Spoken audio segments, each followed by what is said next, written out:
We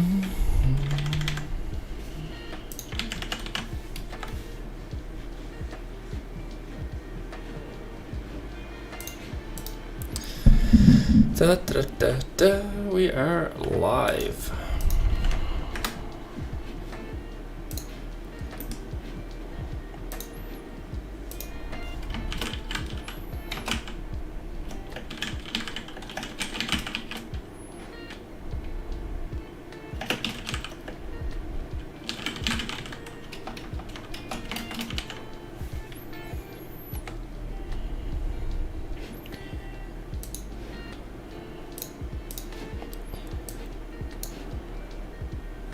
Okay, we are good to go, I think.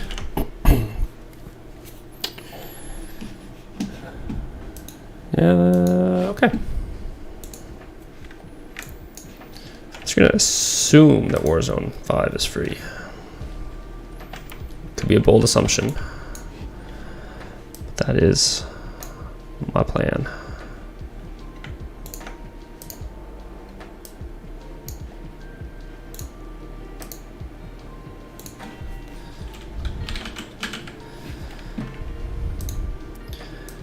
I forget how much of stuff I took.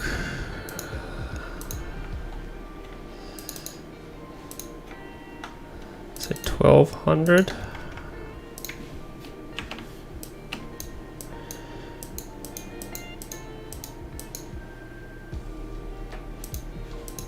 I'm confused. Oh, I was like, where did they all go? Another row.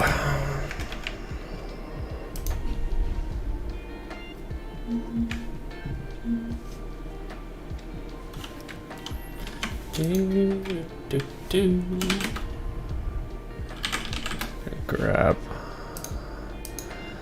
another 100 avalanche. Then we're going to head to Edron.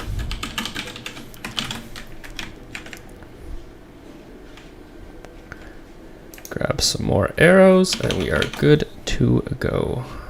Switch those before I forget. I'll just cap up on diamonds.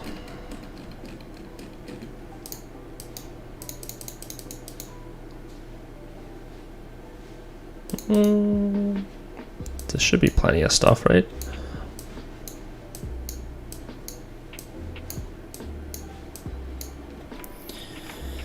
Switch to another 100 spirits as well.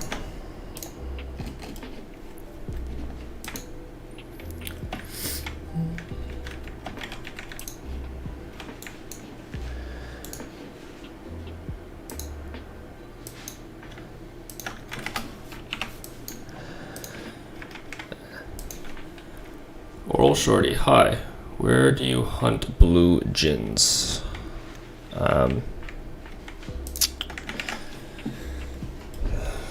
I assume when you have blue gin, and obviously you can't hunt them. The best place to do it would be during rapid respawn, to have someone hold open the door in Yalhar and let you throw runes.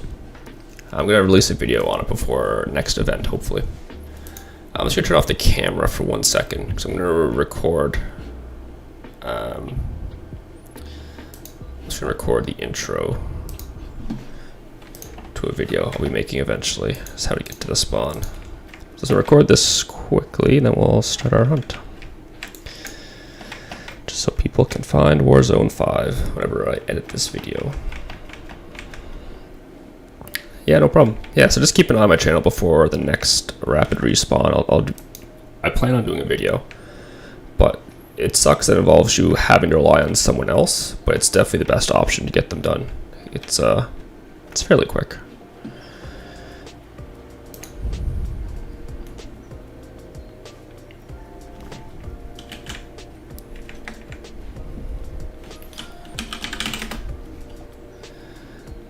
So we can check our status for the dwarves. People will be doing war zones.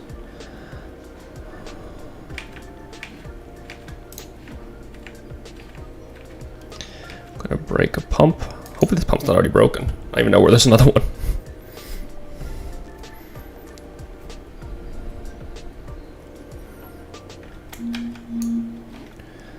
That's all we need.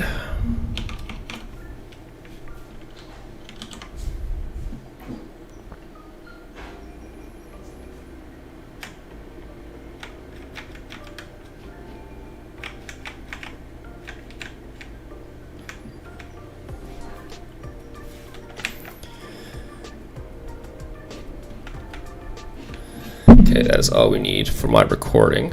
So I'm going to stop recording, turn my camera back on. Now we're good to start hunting.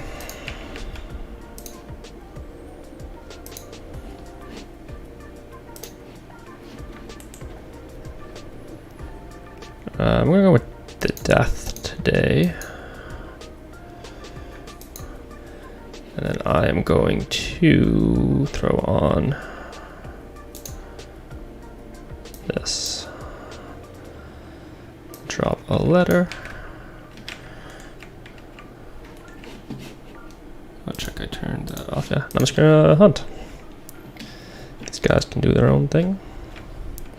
I don't care.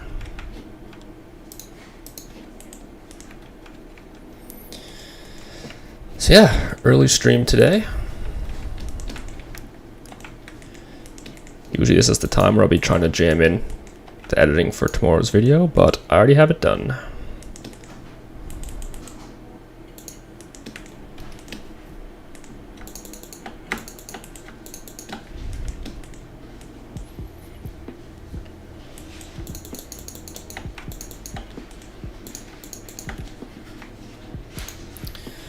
I don't know if I should tag along for that boss. I guess they have access, they're going.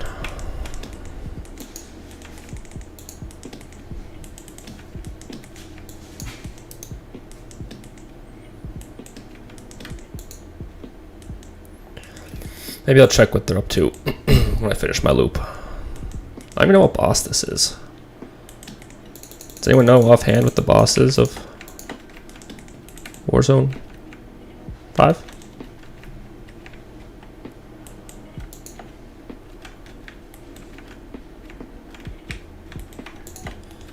I haven't done these many times, so.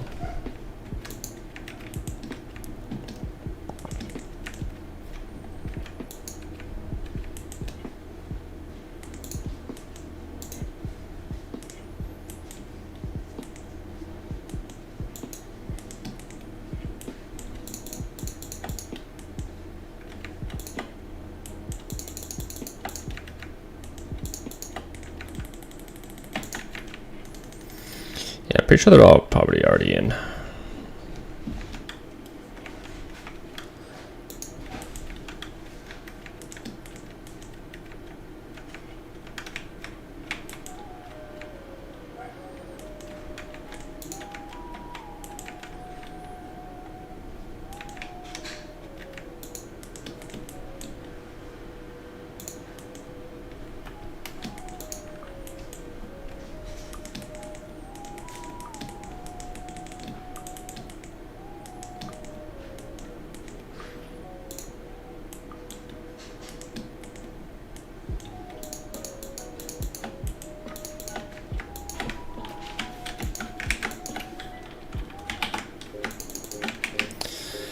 It's just a random playlist of copyright-free music, but I was not feeling that song.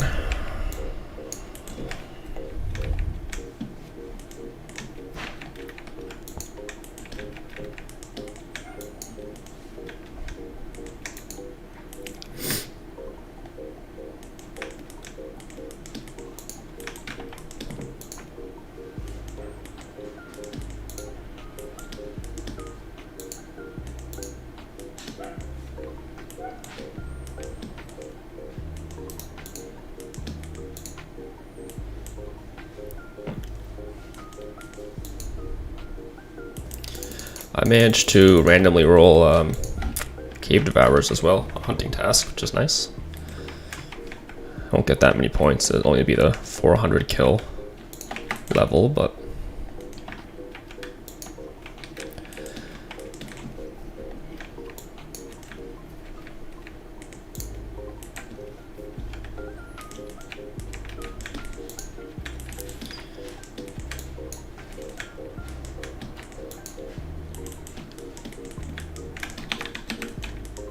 Didn't mean to trap myself here. It's a little better.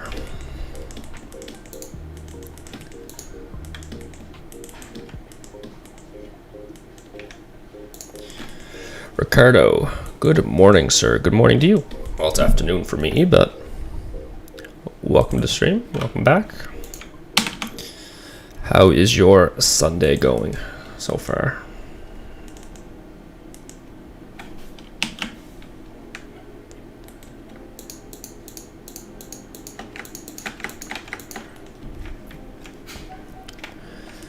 I decided to stream today when my son napped.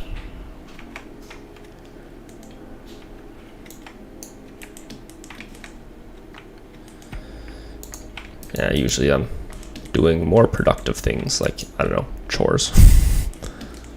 Today, I've been enjoying streaming lately, so I thought I'd add an extra stream. I probably won't stream that much this week though, unfortunately.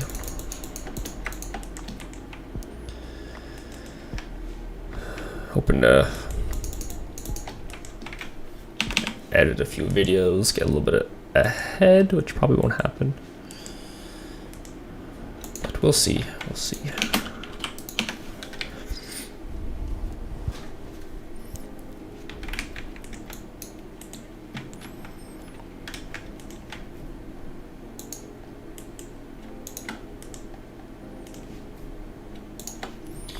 Great, actually, we want to go Warzone 5 today and saw my stream. What server do you play on? I'm trying to, I can never remember, everything that people tell me. It's I don't remember what character you were or that. Were you the level... There's a level 278 Paladin. I don't think that was you, was it? It's hard to keep everyone straight. Not that I have that many people to remember, but... As long as it's not on Sakura. Because... I'm here, so stay away. Realistically, probably couldn't share. Well, you could share, I don't think we will. Celebra. Okay, yeah, well, fine, go. Yeah, definitely go. As long as it's not my server, fucking have at her. This would probably be a pretty good spawn as an EK. Actually, oh, things do hurt quite a bit when you're full box. What level are you?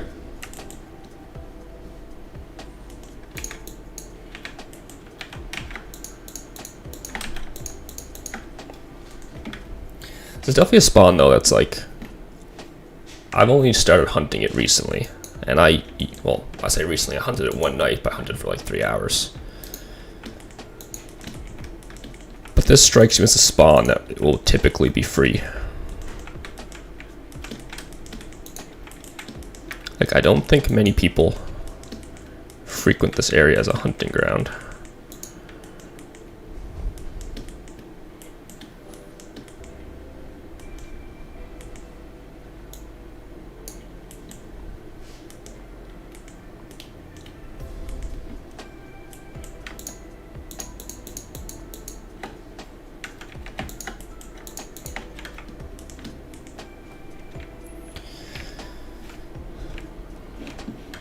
Yeah, so I'm just playing when my son naps. Hopefully, I'm able to finish Cave Devourers. It'd be nice to get that slot back, because I don't know when I'll be able to hunt this spawn again. Usually in the nights I only play for an hour or so, and it just feels like a waste to spend the cost of entry.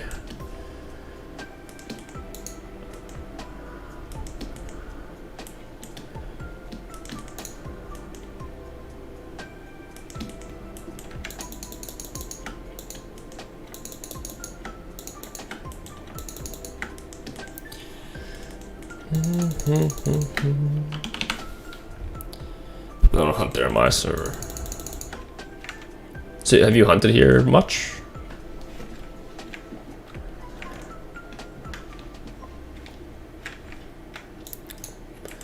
This could be a good spawn too if it was actually for the events coming up. Double experience, double loot. Trying to find a free spawn. Maybe this. Or Warzone 4. I assume everything will be taken then, though, but it could be an option.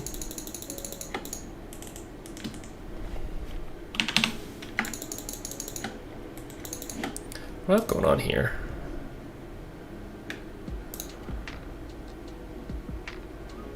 Just gonna reroll that. Yeah.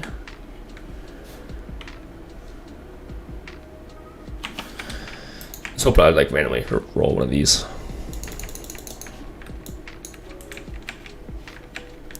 Oh, I am very capped.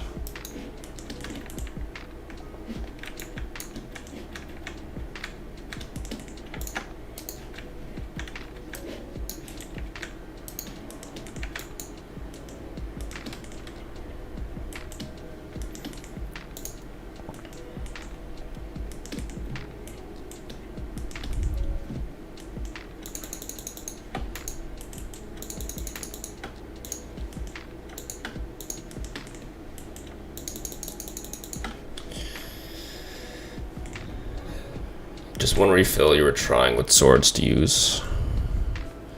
Swap between pulls, so just using one for the entire respawn. Well, there's more tunnel tolerance, so ice would be better.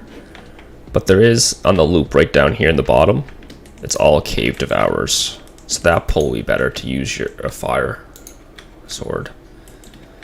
Whatever it is, Summer Blade, or I don't know what all the fucking melee weapons are. Winter Blade and Summer Blade. I know those. There's probably better ones out there. How do you deal with the energy elementals, though? Is there any issues with them? Because they're immune to ice and fire. Like, is there enough leftover damage on your Exories to kill them? Or do you have to, like, switch a weapon specifically for them? Or do you just ignore them?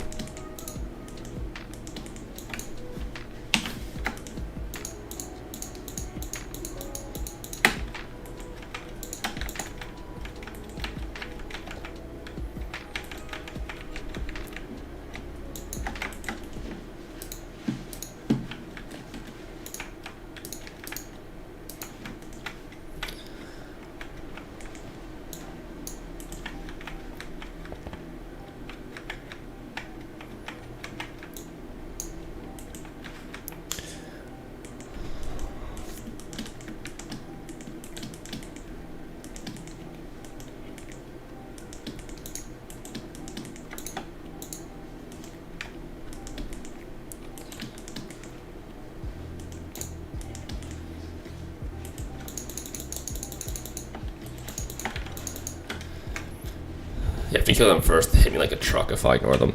Yeah, they hit. I don't even pay attention to this tracker, but they hit like deceptively hard.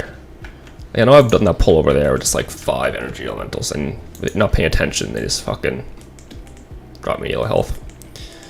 So, what weapon do you use to kill them? Like, do you have to switch to a physical weapon when they're in the pull before you can switch your elemental weapon?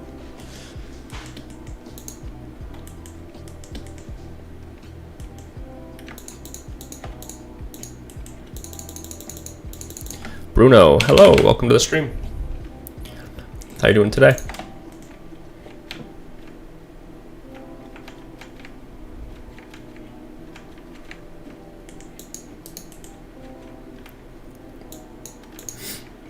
I guess realistically, you'd probably be better switching weapons because a lot of the pulls are very different.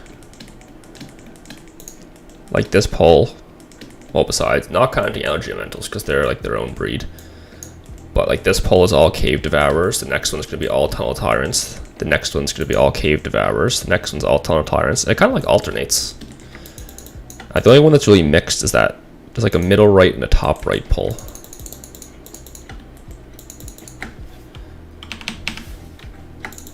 Nightbot? I didn't even think Nightbot was in here today. First physical, then whatever's the most enemies. Yeah, it makes sense, because that would be... Yeah, it's pretty standard.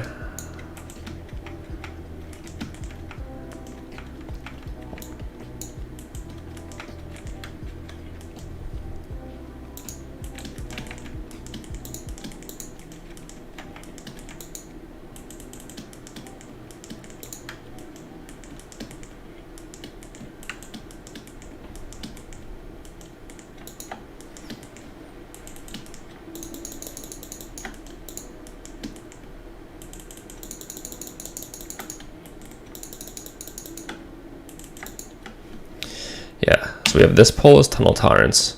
Then you have Cave Devourers here, Tunnel Tyrants here, a mix here and here. Then Cave Devourers, Tunnel Tyrants, Cave Devourers, Tunnel Tyrants. So it basically alternates. Should make it easy. Choose your weapon, I think. Yeah, so I think you'd have to take both to the spawn. So what level are you? What level knight?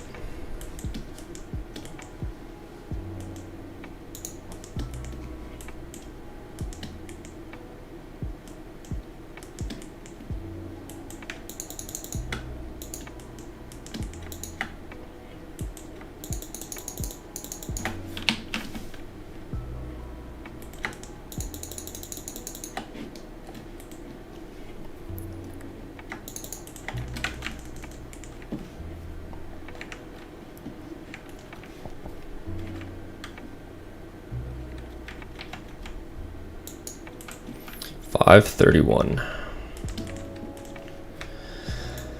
So 531 knight would have how much health? 8,000 or so? 9,000? 500 would be 7,500. Yeah, like 8,000 health, right? That's plenty here. They hit hard. Like when you're full boxing like this, they do add up.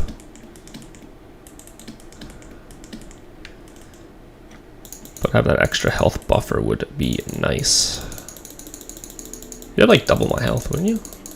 Not double, I guess 3,000 more. 108 sword though. You know. I don't know. All my characters have really good skills, which makes it worse when I die. I don't really play my other characters that much though.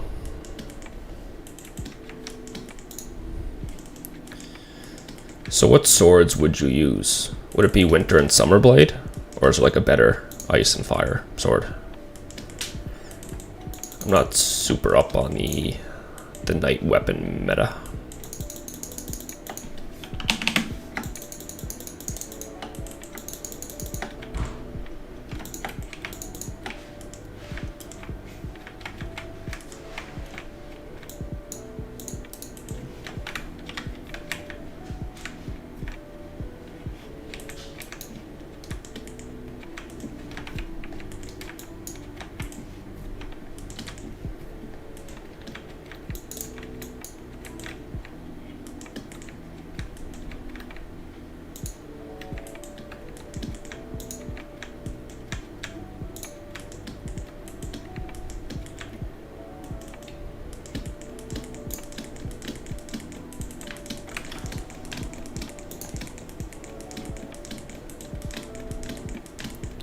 Quite painful.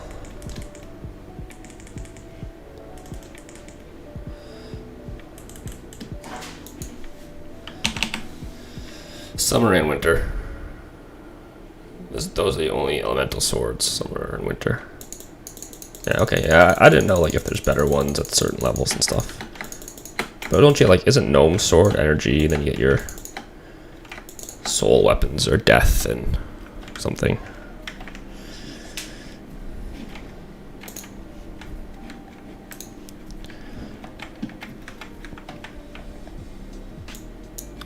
I don't know. I wish, like, it'd definitely be OP, but I wish paladins could do better elemental damage.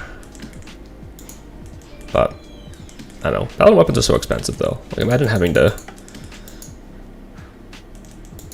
I don't know. I was like, having to have a fire bow and an ice bow. But we get by. It does make life easier not to worry about. I'm just like, no matter what the spawn is, Falcon Bow. The keyboard in the phone is annoying. The keyboard in my mic, you mean? You're hearing too much clicking?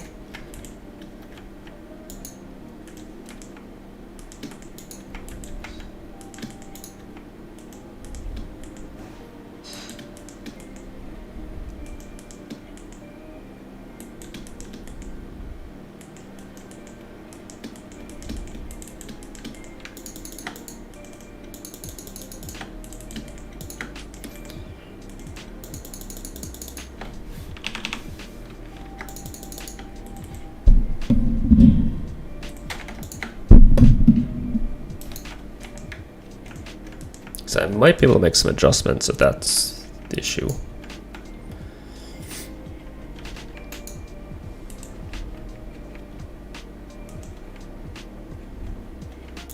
I don't know, Tibby's a hard game, especially with a mechanical keyboard, because like there's so much button mashing. And I'm not great at configuring stream setups.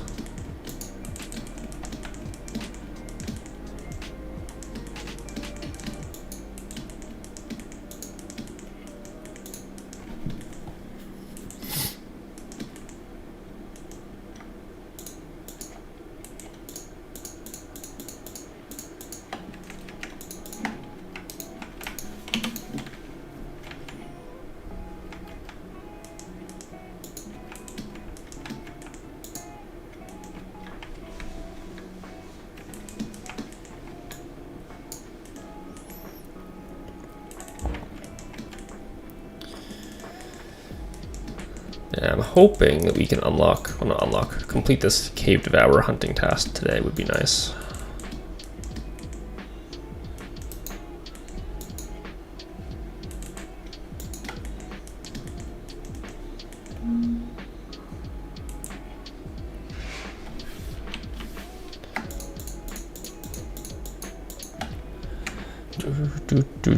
Do.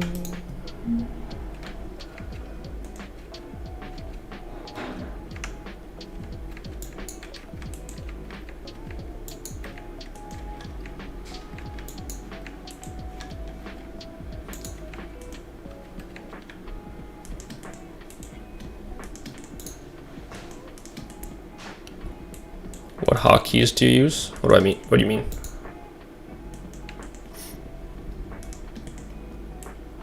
Like, you mean what buttons am I pressing? Like how I have them configured?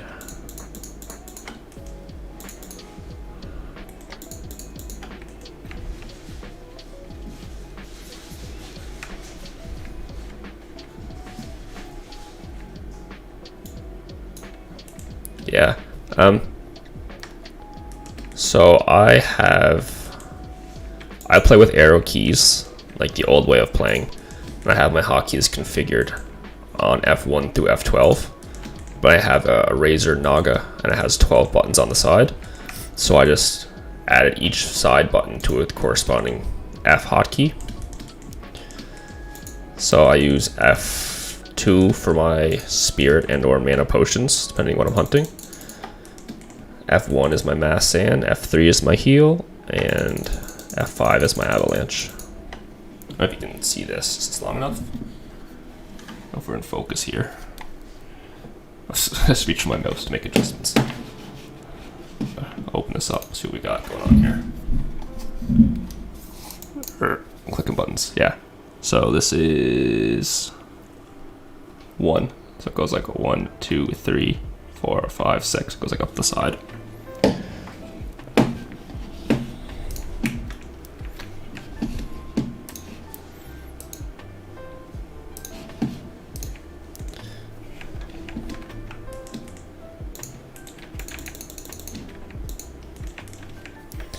So most of my hotkeys are just my mouse clicking.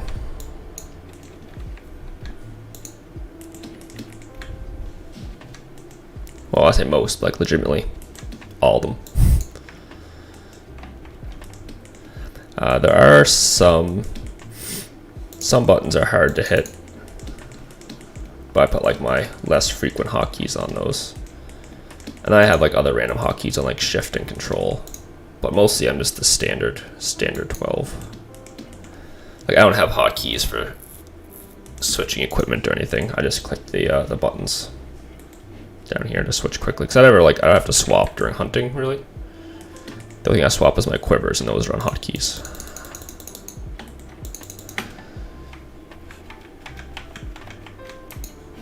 What's on this? I keep forgetting. 15 minutes. So at 38 minutes. I have to switch that out.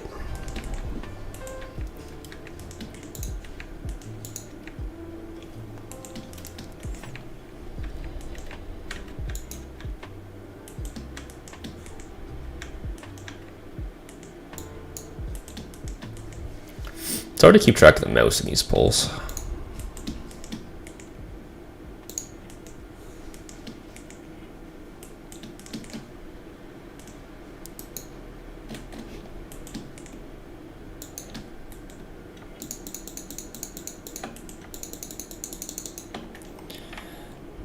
Swapping is really just a few hunts.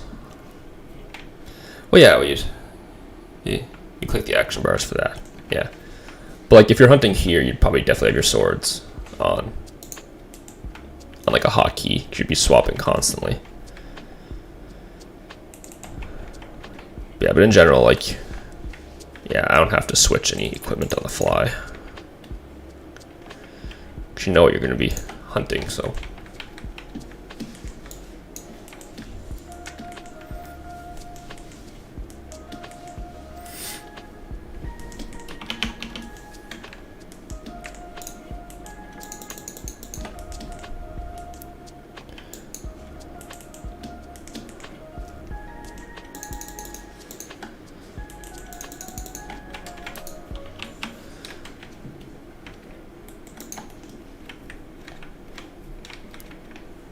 So to finish my cave devourer task, I'm going to need another hour and a half of hunting here, which I should be able to do today. Unless my son has a weird ass schedule. Should be asleep for at least another hour and a half, I would hope. Well, I guess technically he could be up in an hour and 15 minutes. Move that away from the mic.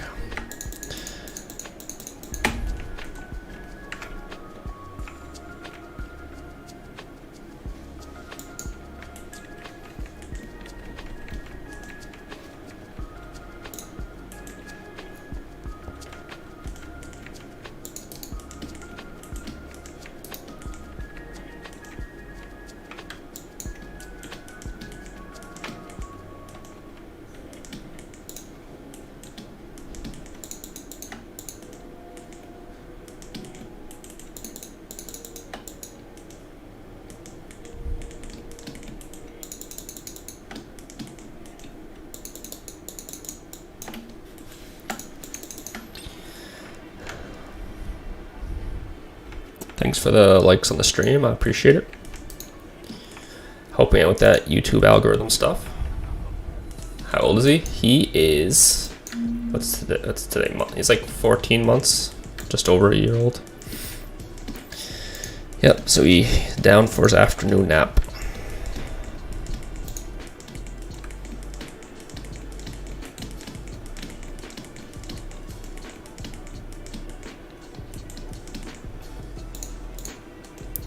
It's currently May. Yeah. Actually. Yeah. I didn't know what the date was. I was like, could be 14 months exactly. I always found it super annoying. Like, oh, thanks everyone else for liking the stream. I think I mentioned it. People did it. Yeah, I always used to find it super annoying when you're like, oh, how old is your kid? And they're like, 15 months, 19 months. And I always, like, whenever I'm saying it, I'm like, don't fucking say it that way, because you hated it. But it's a big difference. Like, it's a big difference between 12 and 14 months, or 14 and 16 months. Like, it's a lot. So that's why people do it. But whenever I say it, I'm like, you used to hate when people did this. It's like, just say a year.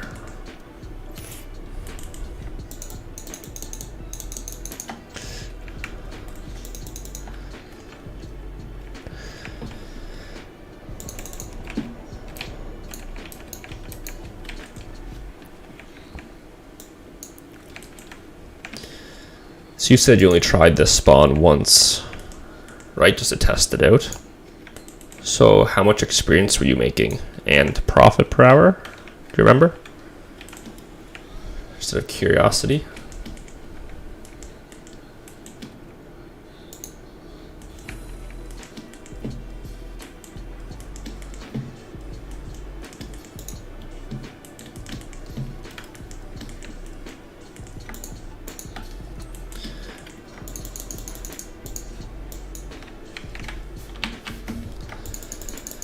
1,000 tunnel tyrants.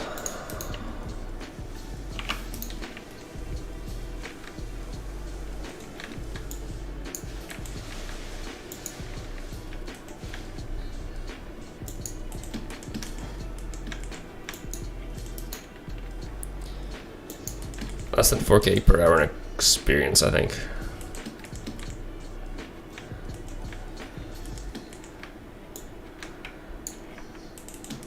My experience seems low. Like I thought I was making like 3.2 to 3.5 the other night.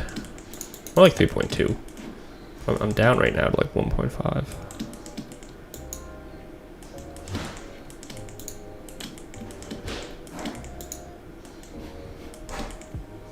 Yeah, I think I make like 3 mil to 3.2 about.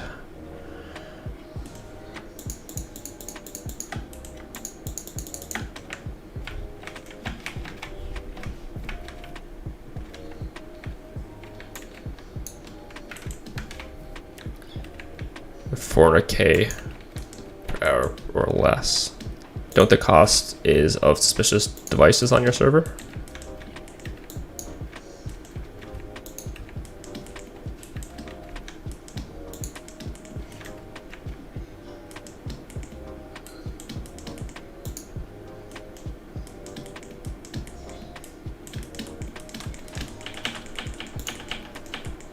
That's a painful pull.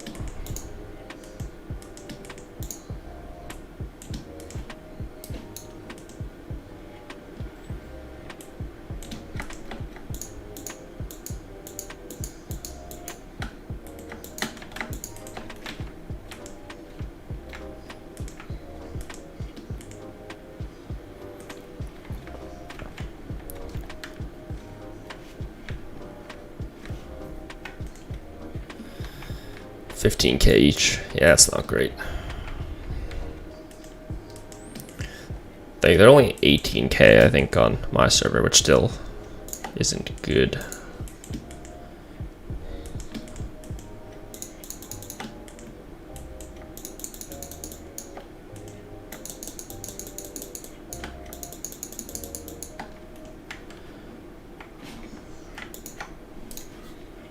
And that's slowly going up. People actually just started doing Warzones on my server again, I think, last week. Because they were at 17K, now they're up to, yeah, 18.6, I think it said there.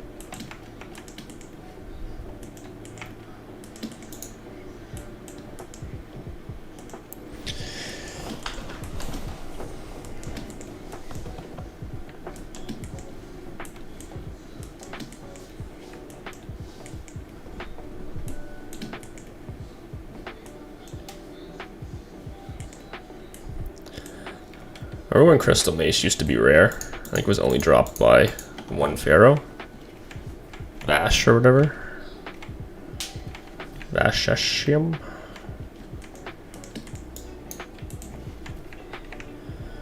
Now it's just like throwaway Rashid loot.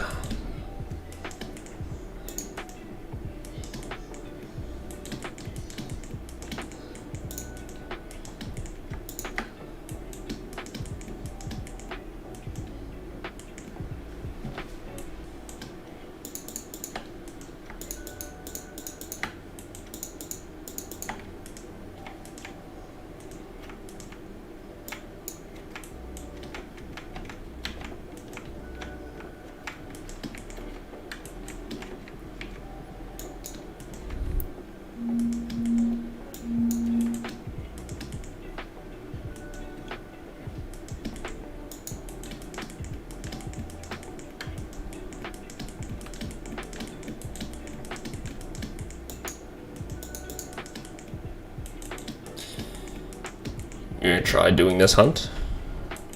Well, good luck.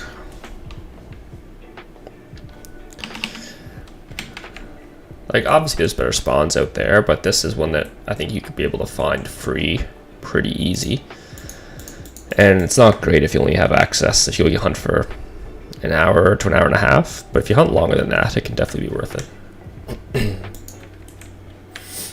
Like, for me, a 1 hour hunt would cover the cost of the entry and leave me with like 200k profit probably, which isn't great.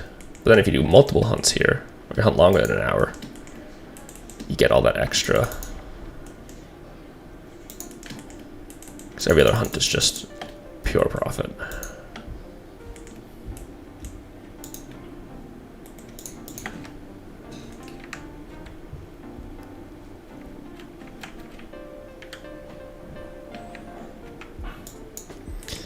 But like, I probably won't come back to Warzones often, if at all.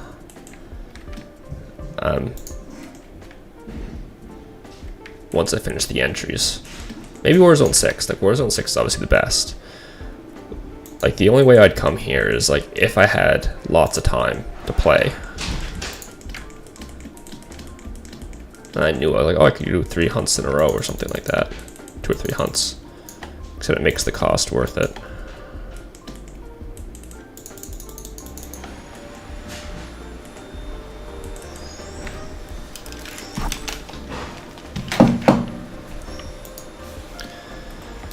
Or if I was looking for a spawn, I should close the door.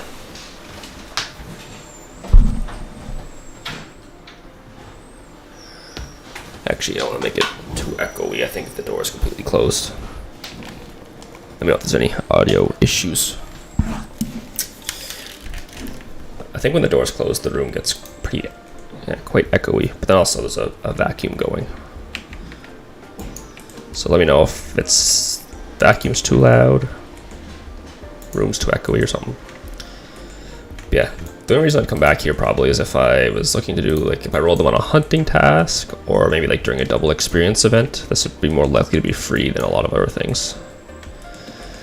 Or again, if you just have, like, if you know you have 4 hours to play in a row.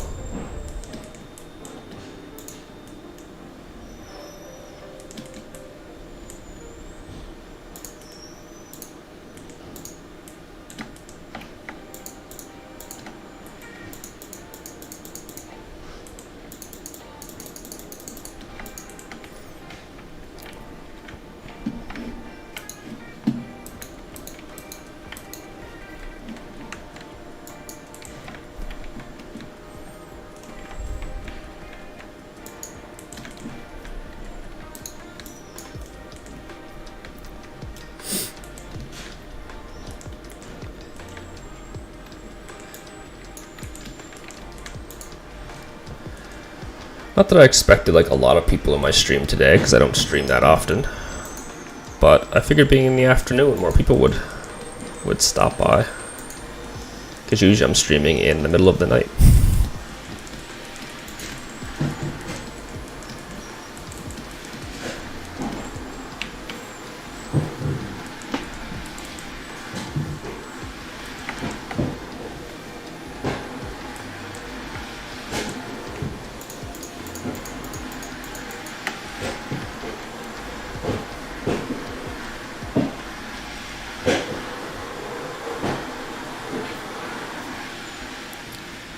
These 2 hours to test it out again.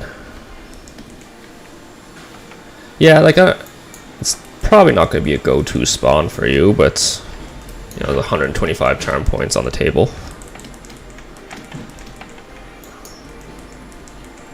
So, a little less experience and loot could be worth that.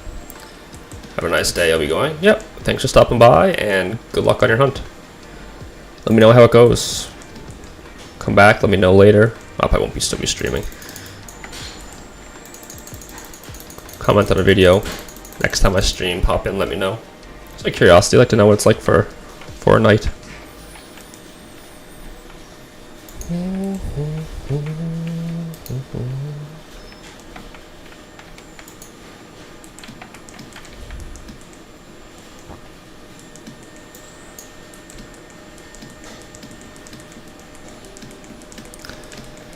See you later. Good luck.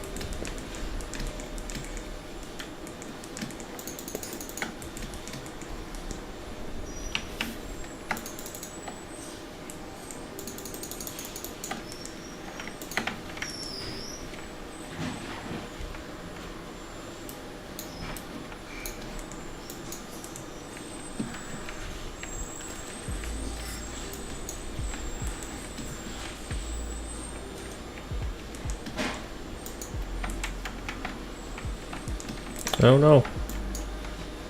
I'm trapping myself.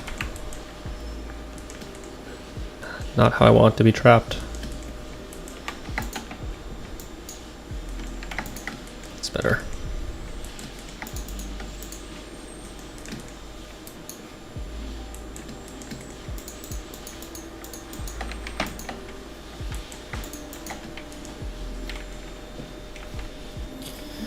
Do do do do do do do do do do.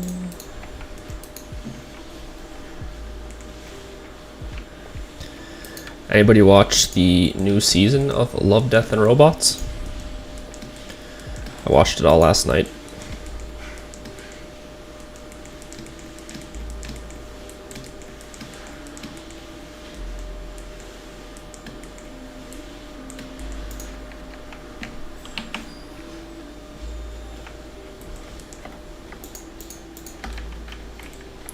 Or maybe watch the first season, I guess?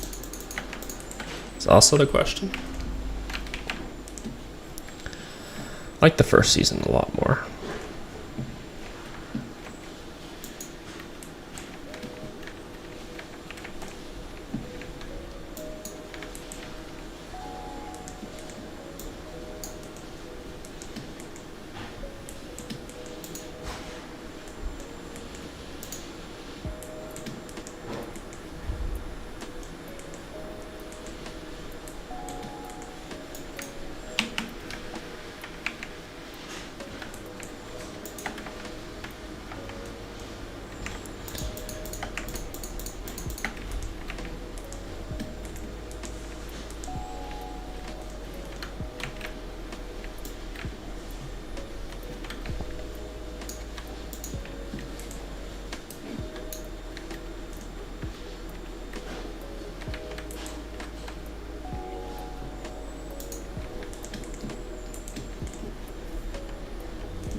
We got a lot of suspicious devices at the start, and then not many more. I find they always come like that, though. It's like, get a bunch in a row, and then none for a while, and they'll come in a row again.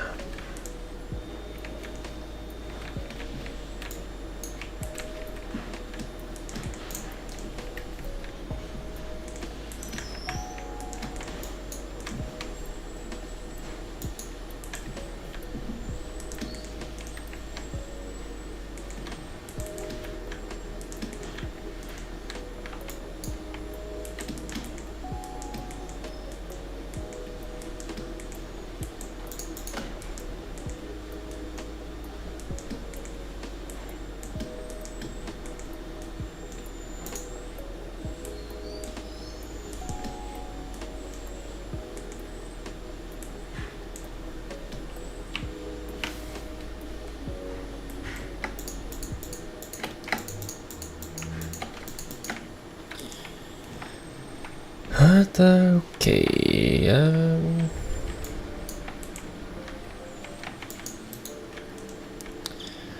so I'm just thinking.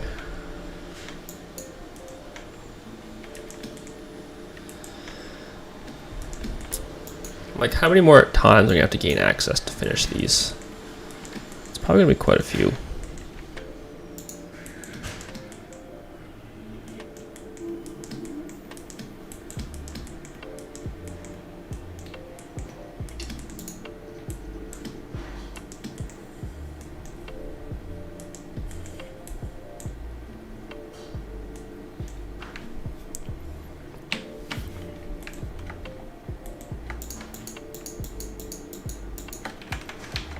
I killed that one as well.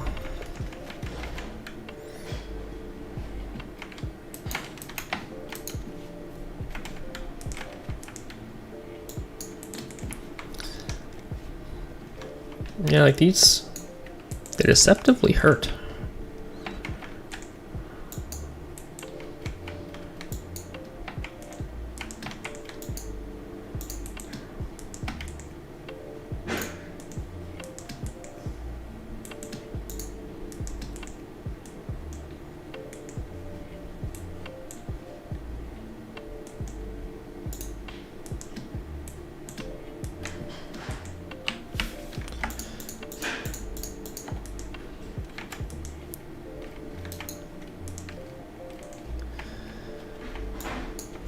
Yeah, I don't even know when I last got a suspicious device. I think it's been at least 10 or 15 minutes.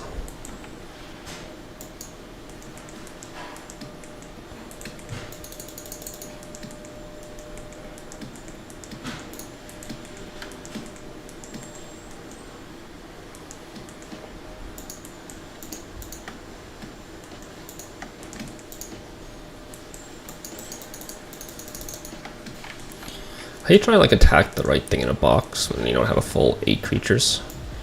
Because it's always like running around or you're missing a corner.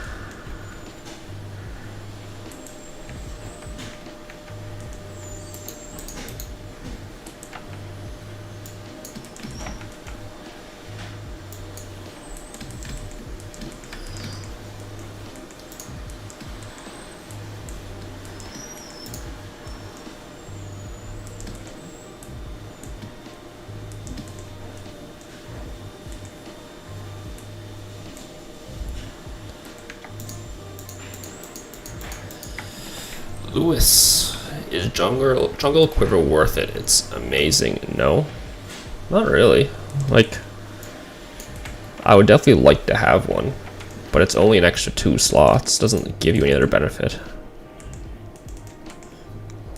Like, it doesn't have an increased distance skill, or it's not like imbuable with anything.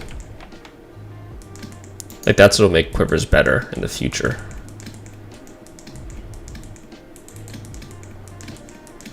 The only thing you're getting is 2 extra slots, which isn't a big deal. Like, that's just, you have to add ammo to your quiver. I don't know, you get an extra 5 minutes or something before you have to put arrows back in it. And it costs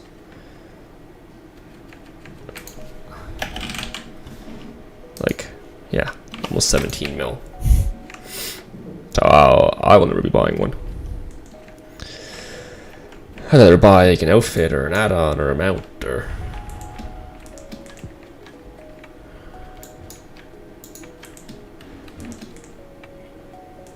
You know, like 17 mil on Sakura. But again, like, I wouldn't buy it unless it was... I don't know what I would pay. Maybe 2 or 3 mil?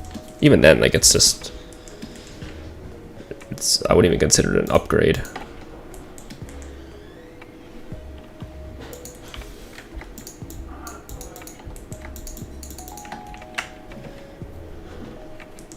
Yeah, like, obviously, like, I would like to have one, but even 2 mil, it's like, eh. It doesn't give you anything, really.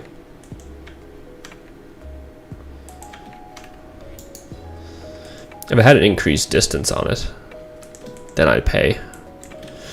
Not that I need 1 extra distance skill, but then I'd pay probably like 5 mil to 8 mil for it, maybe, for the distance.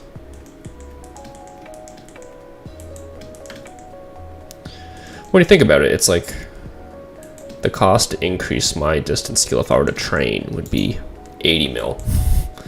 So anything less than that, I'm just throwing 80 mil out there. I have no idea how much it is. It's probably more than that, actually. But anything I could buy to get that extra skill point permanently without having to train for it.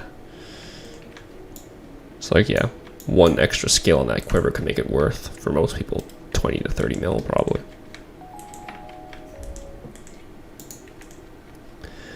Yeah, but they said they weren't doing any stuff like that on this round of quivers. But I imagine in updates going forward, there'll be a new quiver every update.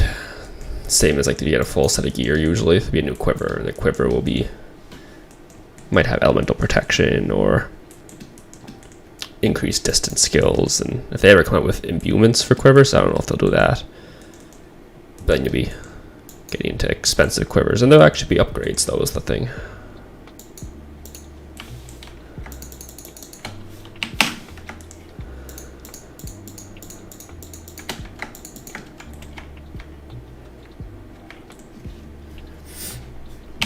It would be nice if you could put the elemental imbues on a quiver instead of a bow or a crossbow, because that would allow you to like use different ammo in it, so you wouldn't have to be like locked in to say, oh, I put the fire imbue on my crossbow, I guess I have to use that crossbow only for fire hunting. You could like switch between Yeah, crystalline arrows, bolts, diamond arrows. Not that your AoE is very good with elemental damage, but you know, you just like switch on your quiver instead of. Not saying it's a great idea, but if CIP does decide to do it, they stole it from me. Remember that. It looks mega cool, is the thing.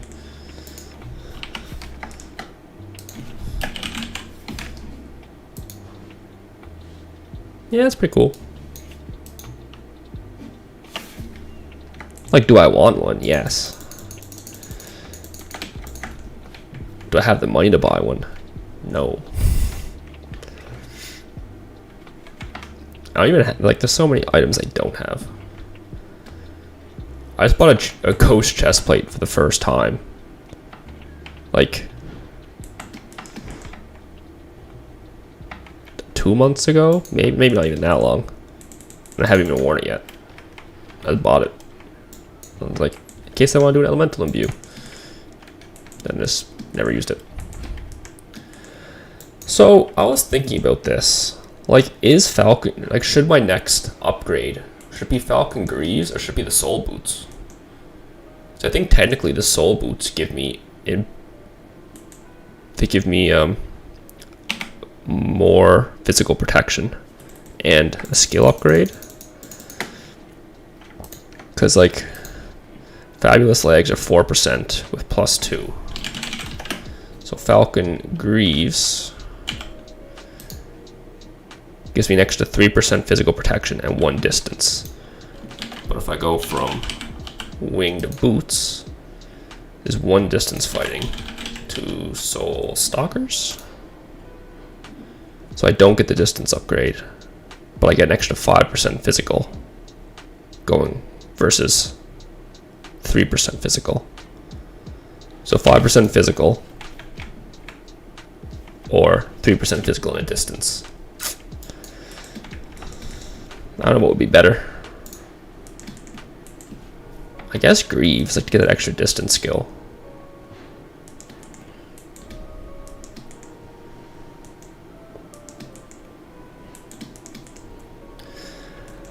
Like, I don't even have a lion Spangen helmet, or the fuck it's called yet. But, like, I probably won't buy one. Because I have Coif. But the only reason I got Coif and Gnome armor is because I sold 3 characters. They're all just like low level characters with high skills.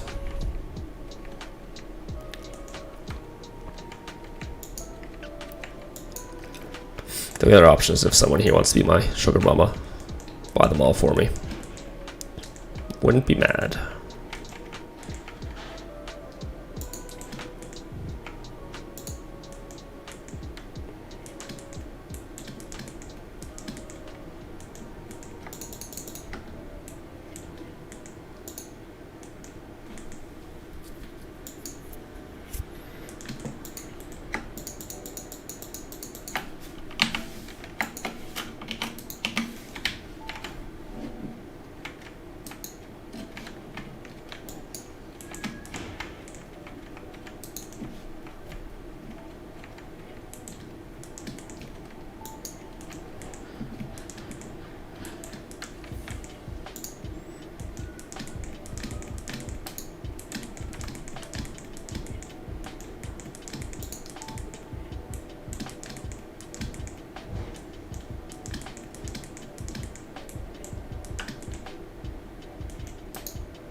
Yeah, I was thinking the Soul Stalkers would be my next upgrade, but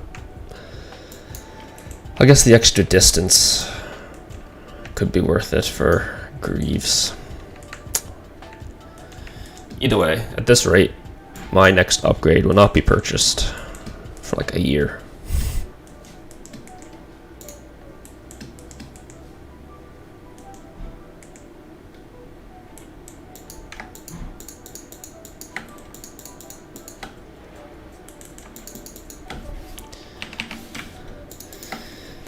If you want to buy, I think the Greaves should be better. better because the greaves have a stable price and the soul items get more gloss in the market. You can overpay. For now, there's too many players with the soul service items. Yeah, but again, like, I'm not going to be in a state to purchase them anytime, either of them anytime soon. Like, I don't hunt very often. I wonder if soul items are going to get cheaper, though. Well, obviously, they are getting cheaper, like the bow especially. But then, like, some stuff is starting to go back up, I think, because, like, less people will be doing it, maybe? I don't know, people will be leveling up other characters, doing it on different worlds. So, I don't know.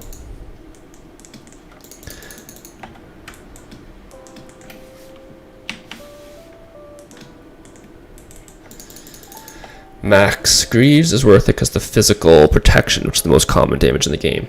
Yeah, but the soul boots give you an extra 5% physical protection. So that's why I was thinking the boots might be better. So you get like 5% physical protection. And you would lose 7% earth protection. But if you get, oh, I tried myself. If you get the Greaves, you would get 3% physical plus a distance, and you would lose 2% fire, but gain 7% ice, which I don't really hunt that many ice spawns at the moment. The boot's not that good if you compare the Guardian. Yeah, that's the thing though, it's like you always have, I never use Guardian boots. So it's like, yeah, you gain 3% physical over Guardian boots. So like, if it was a big concern, yeah, I guess the 3% from Greaves, like if I needed an extra 2%, I could switch from these, from wing boots. Switching from wing boots to Guardian boots would be the same as using, yeah, using Falcon Greaves and Guardian boots would be the same as using Fabulous Legs and the pair of Soul Stalkers.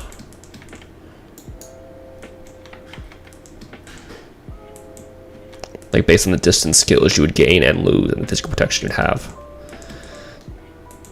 So yeah, Greaves is probably the better option, I guess. Seems pretty clear at that point.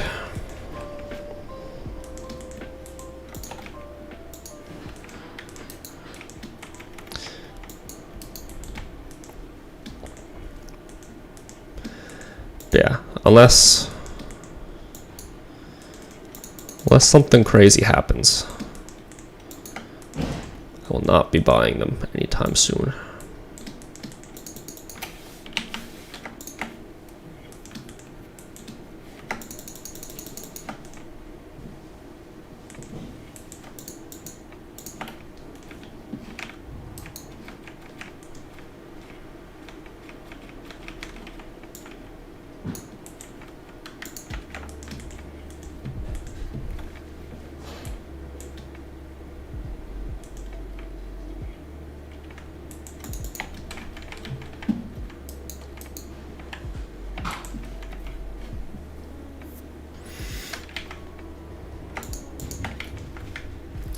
Maybe in like,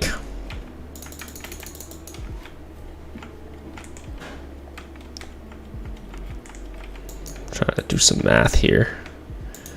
Like at the rate I play, maybe I could afford them in a year.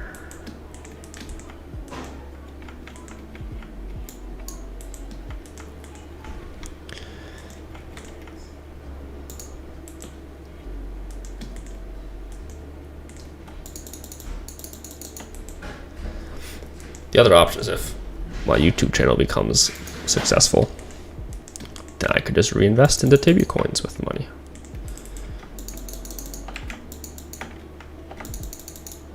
There was a wand somewhere. It's like 2K, but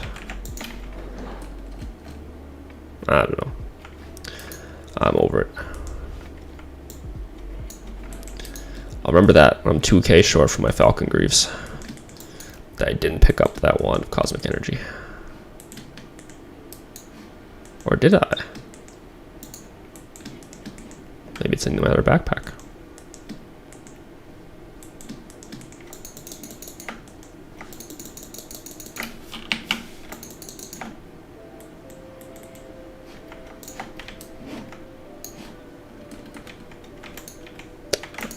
at that. Problem solved.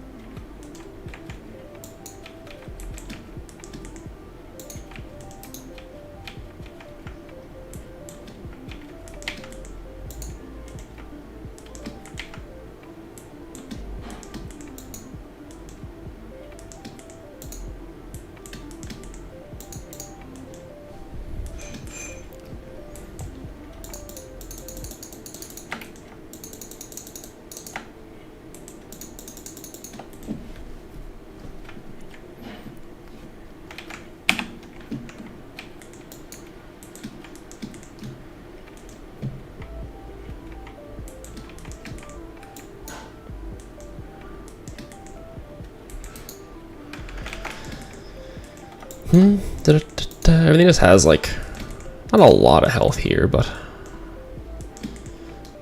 if you box and everything's at full health, it takes a while to die.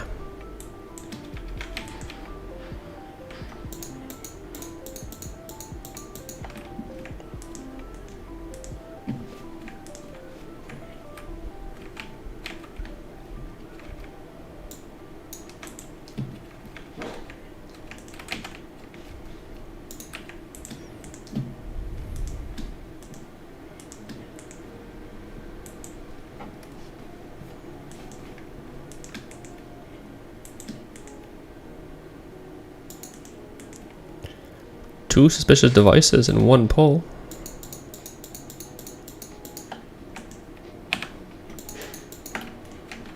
Three in one pull. So I mean, like when it rains, it pours.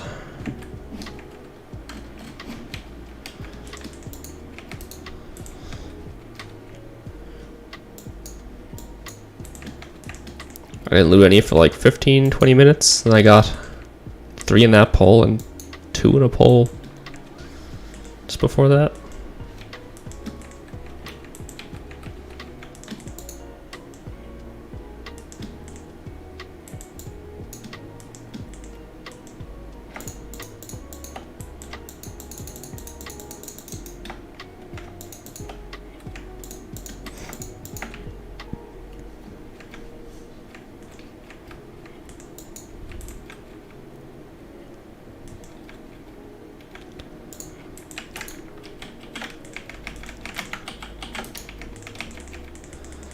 Not paying attention there.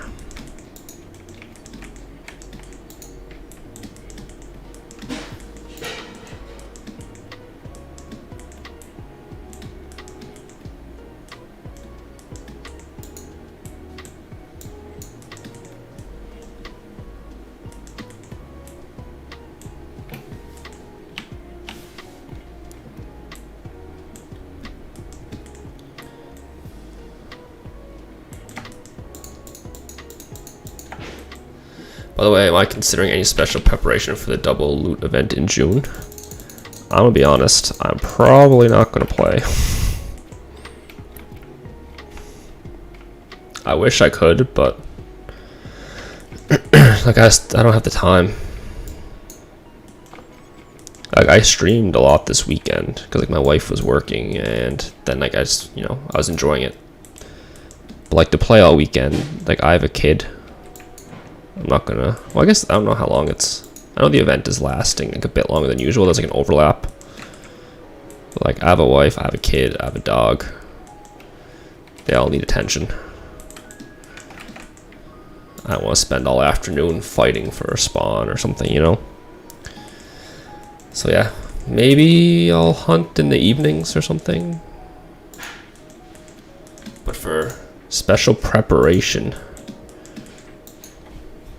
no, the only thing I would do is log on and hope I find a free spawn.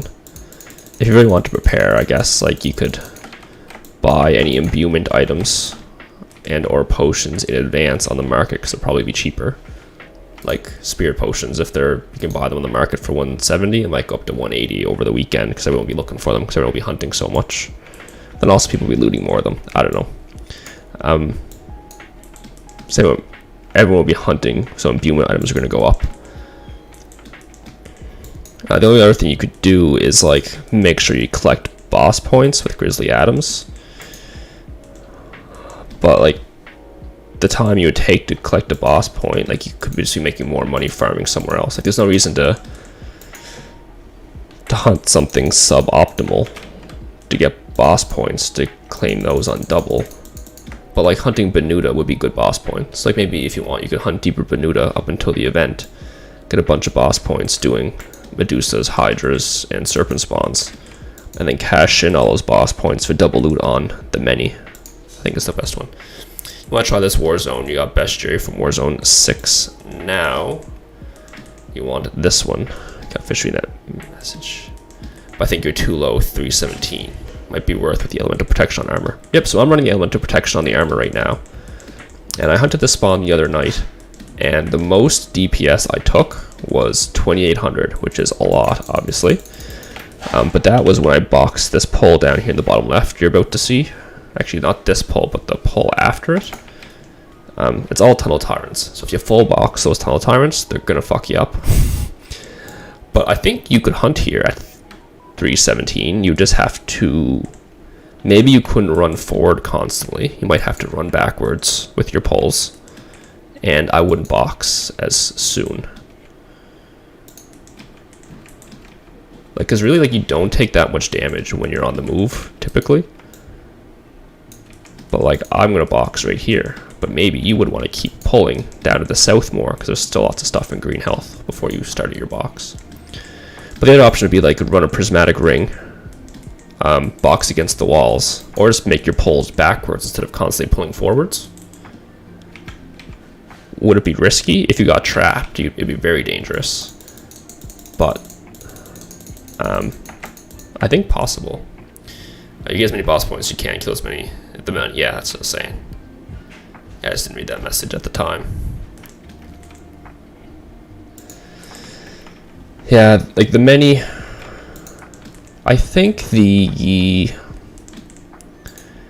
Ghastly Dragon boss is technically better loot, but it's like an extra 10 minutes probably to get there and back at least. Yeah, this is the pole that if you box, it's gonna fuck you up if you box it too soon.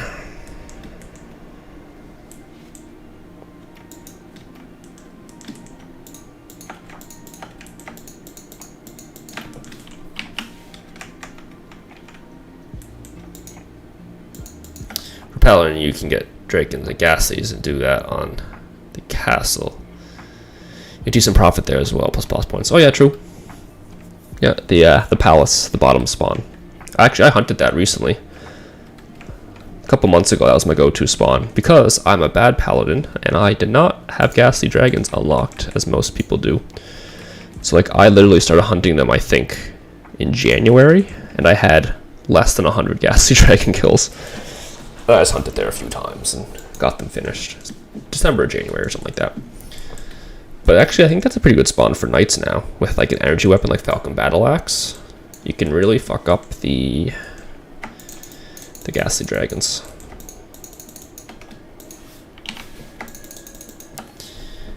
For now, you have 17 points. So you're thinking about killing Ethershek or the many. You have an ED. You don't have. Oh, this is strange. Well, I have Ghastlies done now, but I didn't at the time, so I finished them off. But yeah, like a couple months ago, I had literally like 50 some. But yeah, so if you want to spend your boss points, I think the Ethershek is the better boss for profit, but it takes a lot longer to run there and back, and it's only like an extra. I think it's an extra like maybe 2 to 3k per kill on average is your profit window or something. You check like Tibia Wiki or Tibia PL, I think have like statistics on the boss drops, but they'd be pretty similar. So your best bet's probably just do the many, just to save time, run back and forth, do that boss, and then have more time to go do something else. With the extra profit you might make from Ethershek, you could just like do a 1 hour hunt somewhere instead and make that difference up.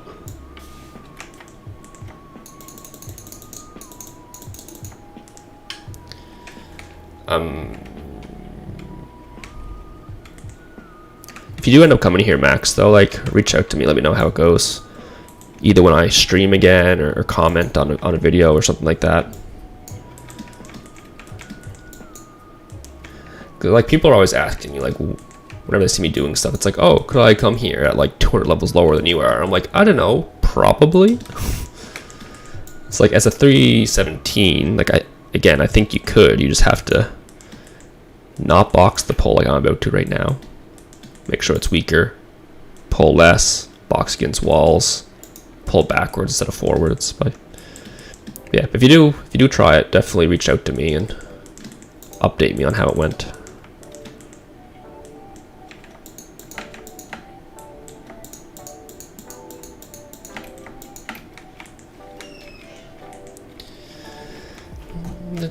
Da, da, da, da.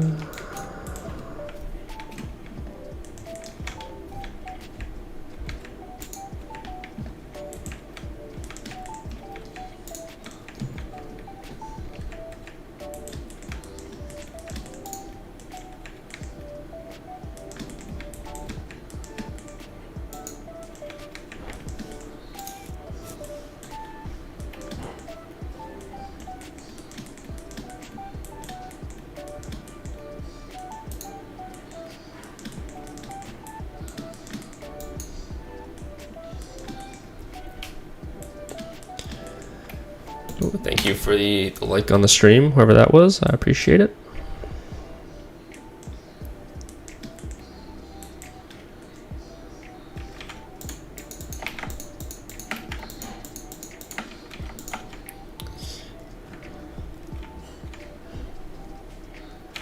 Like, I'm not gonna lie, I love when people like my videos, leave some comments, subscribe, but I hate like asking for it.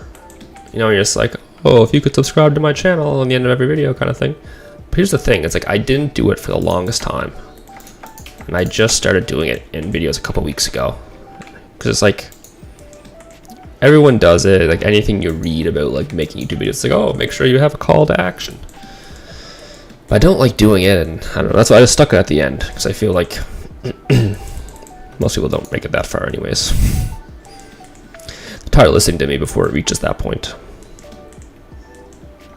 I don't know if it makes a difference. I don't know if anything went up or not, but it is what it is.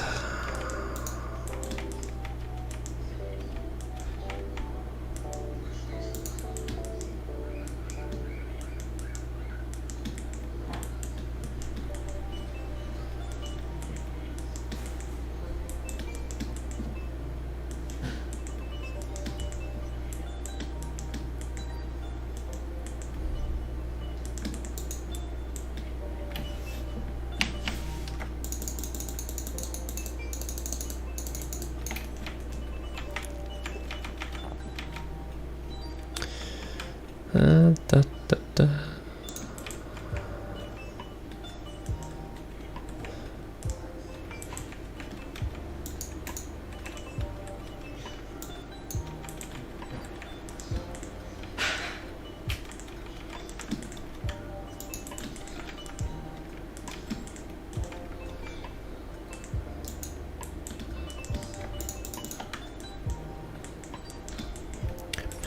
It is annoying that the energy elementals are immune to like everything.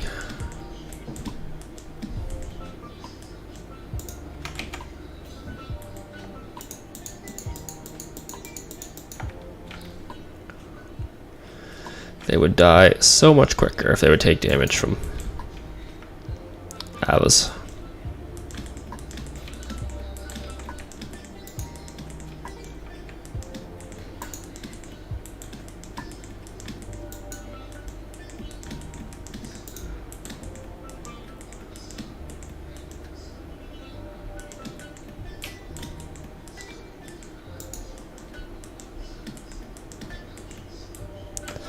Our suspicious device.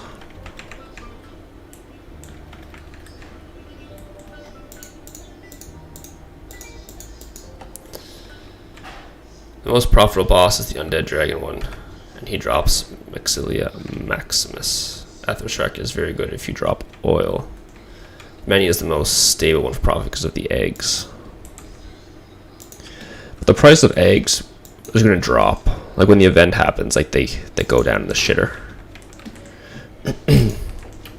So it's like, yeah, on a regular day, like right now, the egg's probably worth a decent amount. But after the event, they're gonna go down to like dirt.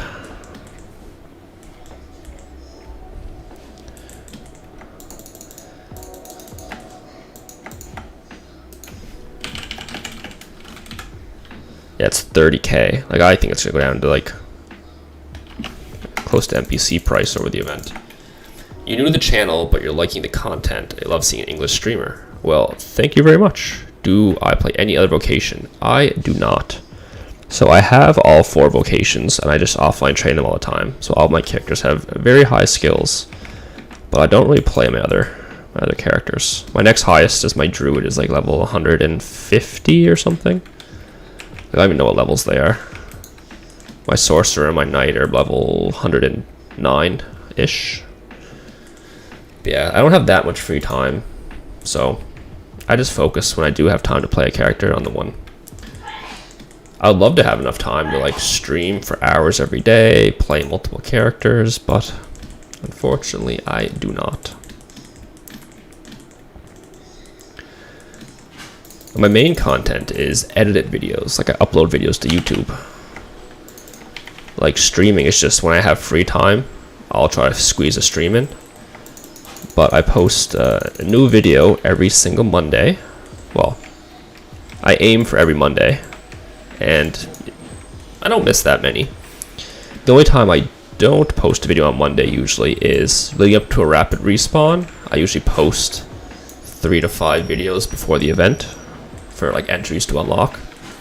So then on Monday, usually I haven't edited anything over the weekend, and I just skip that one. And also I posted a poll on my channel on Thursday. I think I'm gonna make that a regular thing every Thursday. I'm gonna add a new poll so people can like vote on them, just for fun. It doesn't do anything, but you know, see what other people stand in the community and what people are doing and stuff like that. We grew old playing this game. Yeah, that's what I'm saying. Like I have a family now. I don't have time to play every single day for hours and hours. I usually get on every day. Oh, I get on every day to my offline training. But then, like, other than that, maybe I get 30 minutes to do a few things. Do a little easy hunting task or check a boss or something like that. But yeah, I don't hunt that much. Look forward to seeing all the content. Yeah, well, that's what I find it funny, because YouTube is a weird place for streaming. I'll admit that. Like I'd probably have more viewers if I was streaming on Twitch right now. Probably, I don't know. Oh, I have no. Just kind of fucked up there. I think go in. Arrows load. I wasn't paying attention. You have me all distracted here.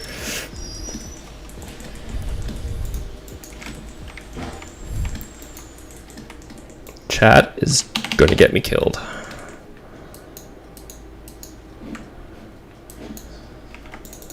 Let me sort that out. What are we talking about? The content. Yeah, YouTube is... Yeah, streaming on Twitch. I used to stream on Twitch years ago, and then I started coaching. I streamed like every day, usually for an hour or two. And I started coaching basketball, so I didn't have enough free time to stream anymore. So I just stopped. I was on Twitch. I got up to, like, I was averaging, I think, 15 to 20 viewers at a time. Max, you gotta go. Good stream as always. Yeah, well, thanks for stopping by. I appreciate it. So yeah, I was averaging like 15 to 20 viewers on Twitch, and then like I started editing videos for YouTube about 1.5 years or 2 years ago. Then everyone was saying like, oh, you should stream on Twitch. You should stream on Twitch. I was just like, I don't have the time. But now my audience is here on YouTube, so for me to stream, all the people that follow my channel on YouTube now have the chance to like see me here, you know? Because I have a decent amount of subscribers. I'm like 1,650, so it's like all those people are following me now on YouTube, so I may as well stream on YouTube because they have the chance to see me when I'm live. There are the people that are interested in my content as well, obviously. So streaming on YouTube is, ooh, is a double drop, violet gem and a crystalline armor. So it's okay here. I don't mind. Don't mind it. But yeah, most of my videos are bestiary guides. It's like what to unlock during regular respawn versus rapid respawn, where to go, how long they take. And I've tried to start doing like hunting guides now, just to showcase some paladin spawns.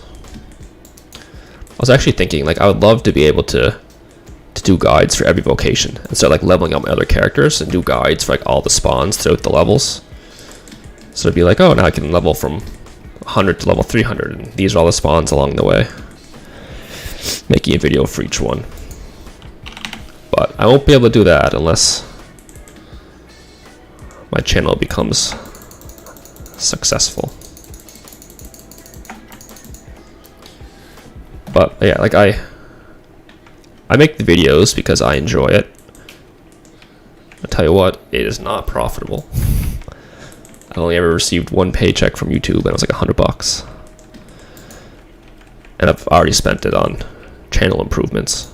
But I do it because I like to. But if my channel grew to a place where like it was quite profitable, I'd be able to devote more time to it. So like I'm not going to tell people they have to pay or anything, but the more people that do support me, it's like if I ever grew to a point where I was making like a couple $100 a month off it, I'd be able to say, okay, well, I'm making money, I can start doing 2 videos a week or stream 3 days a week and like pick days. But at this point, it's just purely a hobby. Do it because I enjoy it. And whatever happens, happens.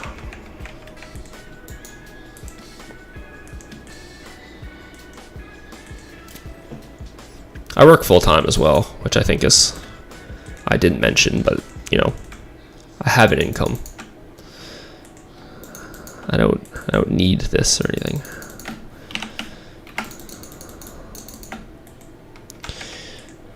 So don't feel bad for me.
Yeah, I was hunting. I streamed a bit, well, say I streamed a bit more than usual, but like I usually don't stream. Streamed a couple times this weekend. And we finished Warzone 4 the other day. We did chasm spawns. Obviously we still need moles, so you have the option of Warzone 4 or 6 for those. Warzone 6 is better, but you kill less moles. Warzone 4, not as good, but twice as many moles. So, I don't know, maybe someday. Oh, fuck me. Oh, what's happening here?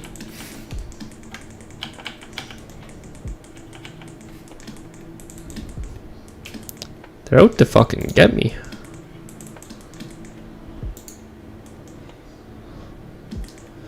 Trying to get me killed.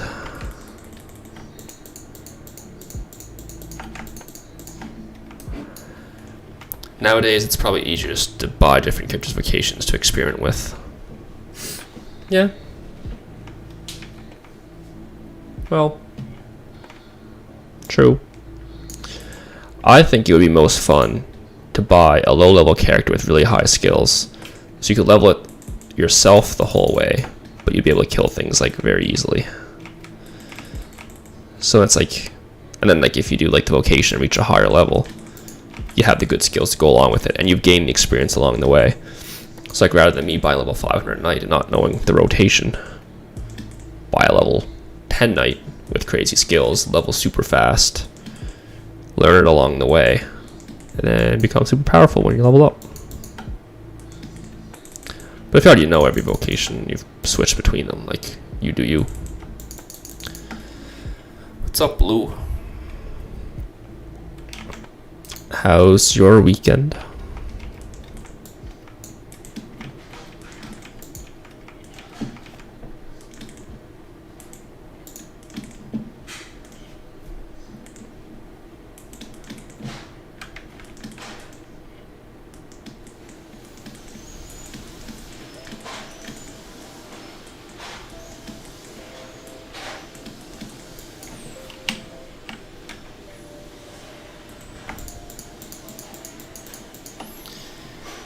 Okay, guess. Mine's pretty good.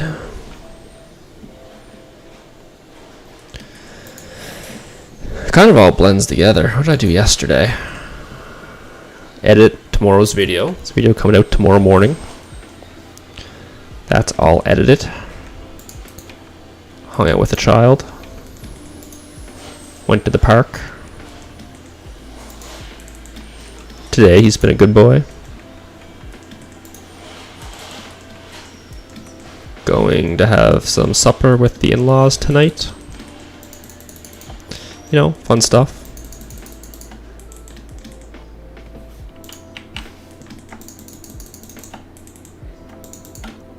Shaved my beard, and my kid didn't recognize me. See? Came downstairs, he was like, who the fuck is this stranger in my house?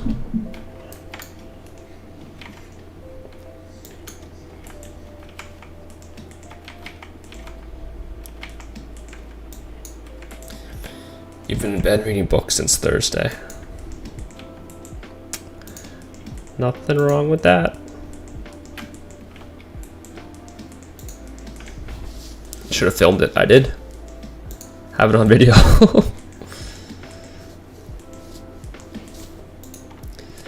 He just looked at me. He just gave me the side eye.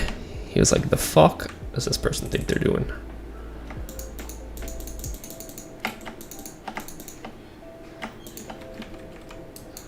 What is this? Drosh raid. Yeah. He was a little sketched out. I don't know. I like reading, but like I never make the time for it. It's like if I had free time, I spent it playing Tibia or editing videos for Tibia instead of reading.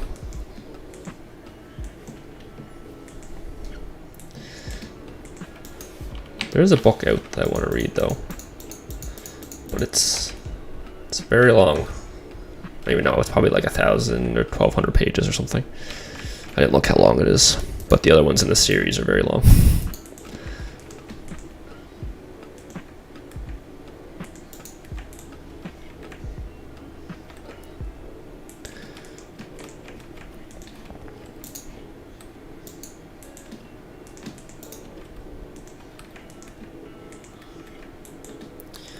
I forget the name of it, but it's a new book came out in the Pillars of the Earth series.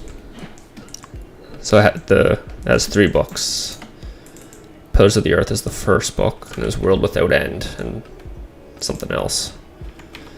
And then a prequel just came out, like a prequel series book. So if you just Google Pillars of the Earth prequel, you'll find it. It's by Ken Follett. It's on his website. But they were all over 1,000 pages, so I imagine this one is as well. Yeah. I haven't read anything else by him, just that series.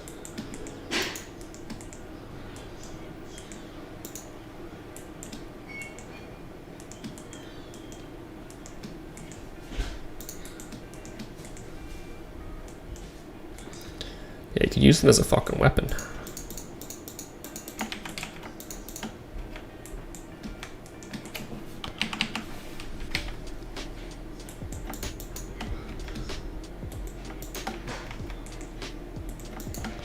I wonder how many gems I have.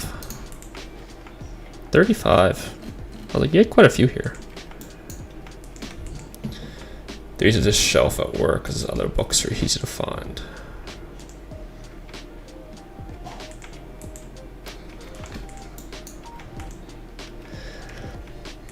Yeah, like I don't know anything else written by him except for that series, but I really enjoy it.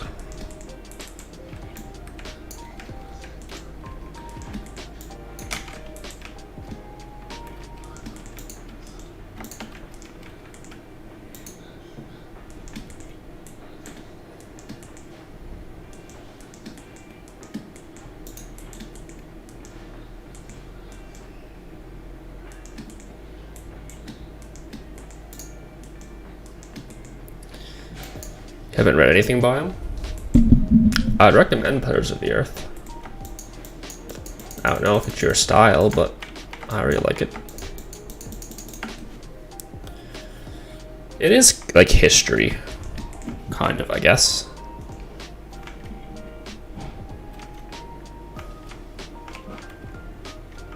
Like it takes place in, like, obviously there's historic events that actually happened are the overlying premise or the overlying setting of the book. But then yeah, it's just about like characters in those times and what goes down. But like it follows like several main characters and it's like it turns out like they're all connected in different ways and things they're doing affect other people and I don't know. They're good, in my opinion. I read a bunch of books a few years ago and it's just like I've really slowed down since then.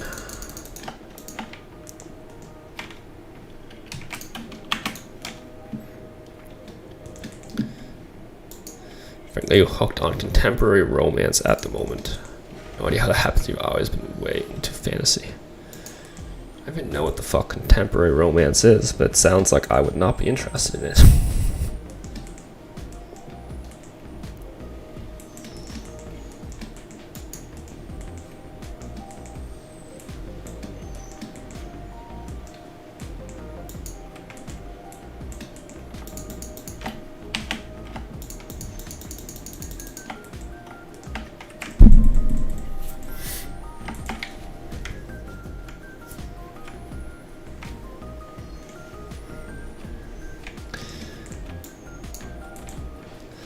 The last book I basically read, but I think I have like 50 pages left. It's been on my nightstand for a year. Somebody got me as a gift that book, Sapiens. It was very popular for a bit. It was interesting. Definitely wasn't a page turner. Hence why I didn't finish it. I was actually walking by our bookshelf today because my wife reads a lot. And I was looking at some books. I was like, should read those.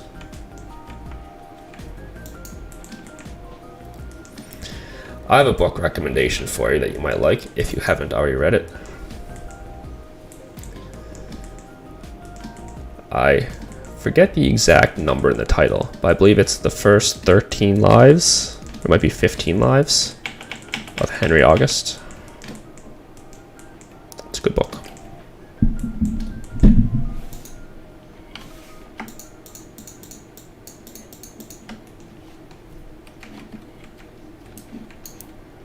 I don't remember what, I forget what the number is. I don't know if it's like the first 10 or the first 12. I think it's the first 15. First Something Lives of Henry August. It's a good book.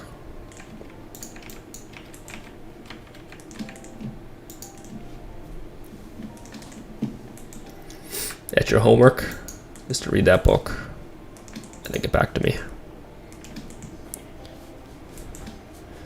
Sci-fi? Technically, maybe?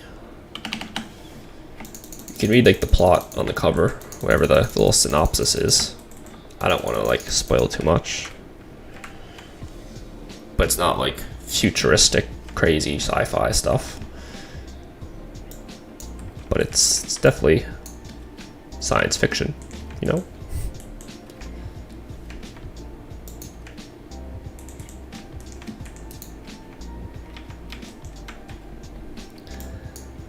Like when I think sci-fi, I think like spaceships.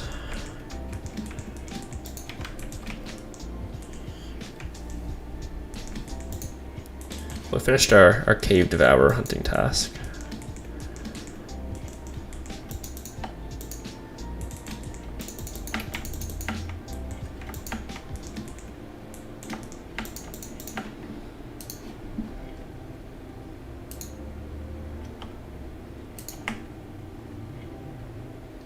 Yeah, that's good enough.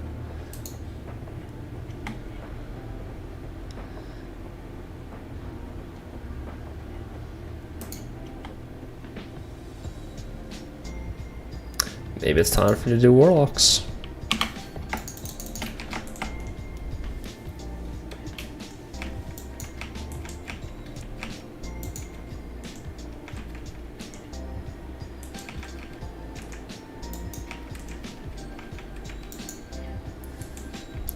I'll use add books to your reading list around 300 unread physical books. You went a little spree earlier, so you have 79 on your Kindle.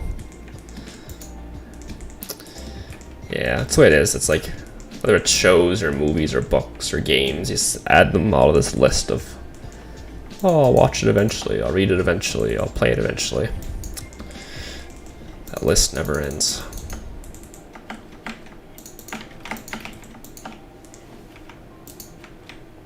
Where am I going? I wasn't paying attention. 1 minute. Should be enough to survive this pull.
Should send me any spirit potions you have, because I've been flying through them lately. The prices are going way up on the market. They were at 140, now they're at 180. I should have bought more a couple weeks ago, but I didn't realize I'd be doing this much spirit potion hunting.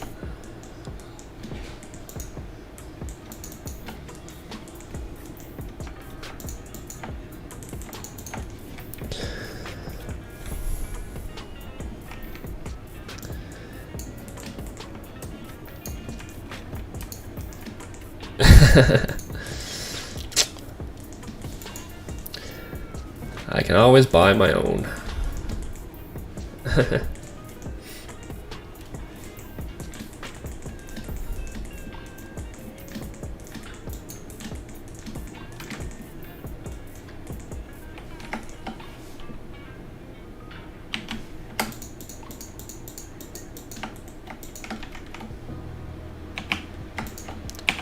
I leveled on the last one. Didn't even realize.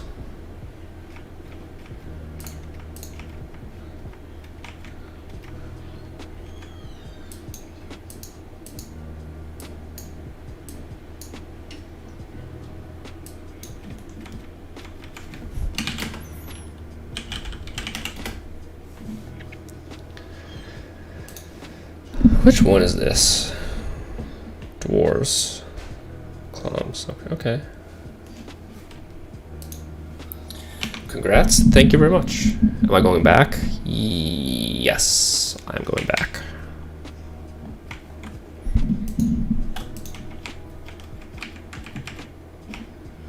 Do a quick resupply and then go back. I don't know for how long, probably an hour-ish. Oh, don't pay attention. This way.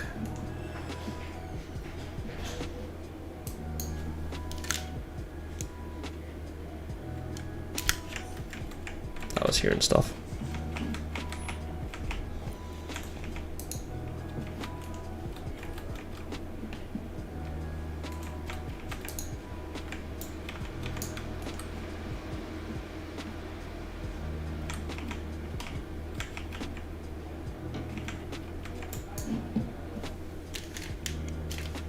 I am hearing stuff.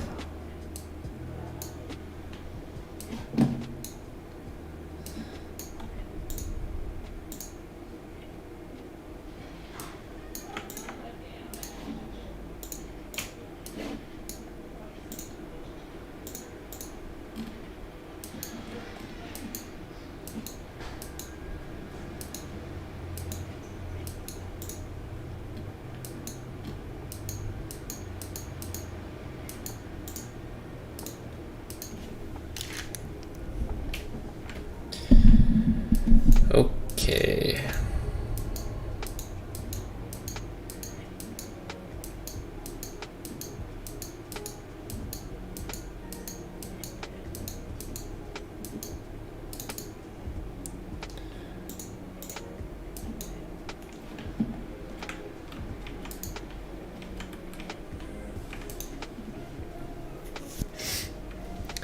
Have to re-enchant. Should I just throw my tokens in my depot? Realistically, I'm just not super prepared for anything in general.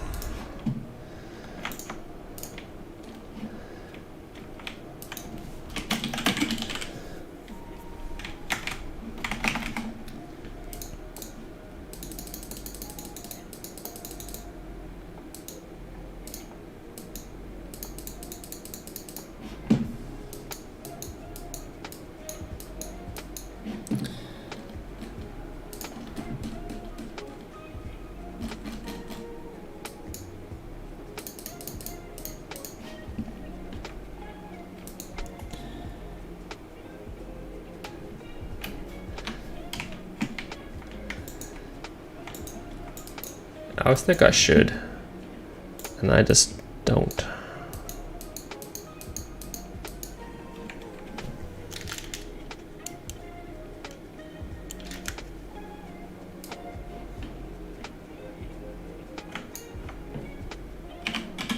There, problem solved.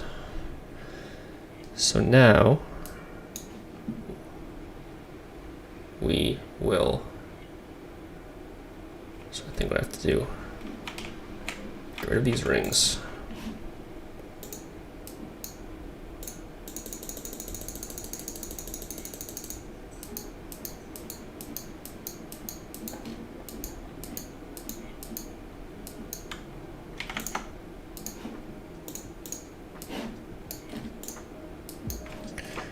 Re-enchant.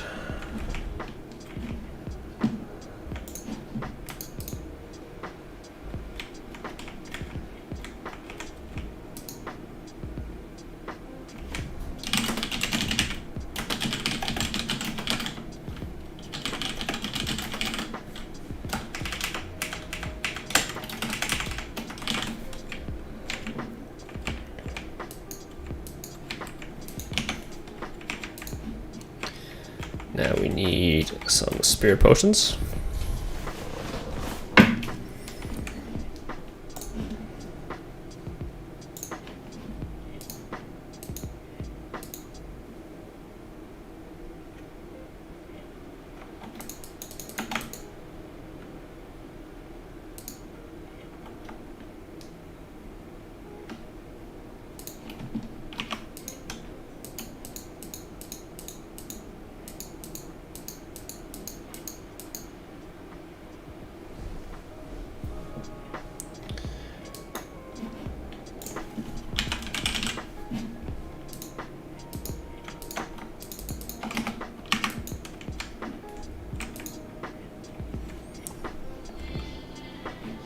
Now I just need diamond arrows, and back we go.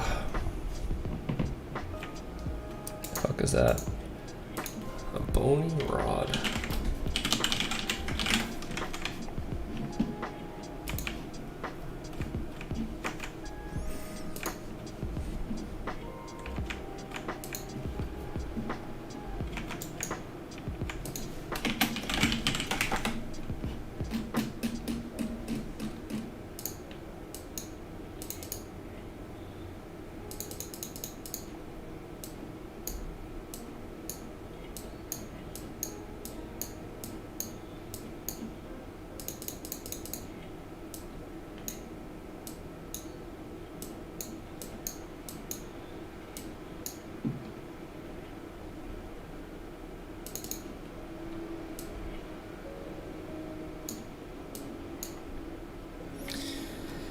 This should be good enough.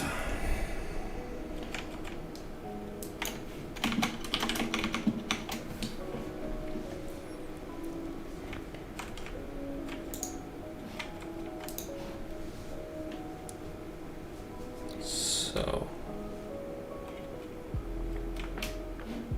a lot of loot.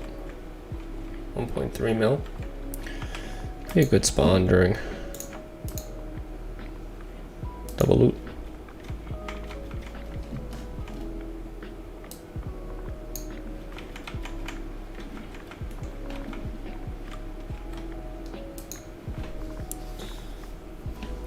I guess I'll reset my analyzer for this hunt. Makes the most sense.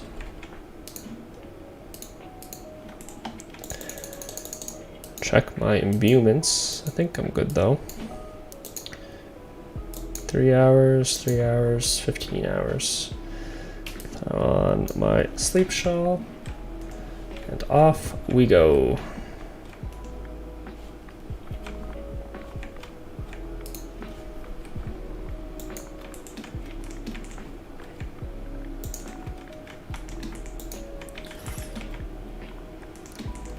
Need to remember to kill Horestus during the double loot. I don't think I'm ever going to gain access to that boss. The other day, I'm working from home, so I logged in every hour and tried to break the fucking jar. Like, I think I've tried 20 or 30 times at this point. Like, I don't know how anyone has ever gotten that achievement to break 50 jars. Unless you're like a fucking empty server. Kratoski, hello there. Why are you using great spirit potions instead of regular mana potions?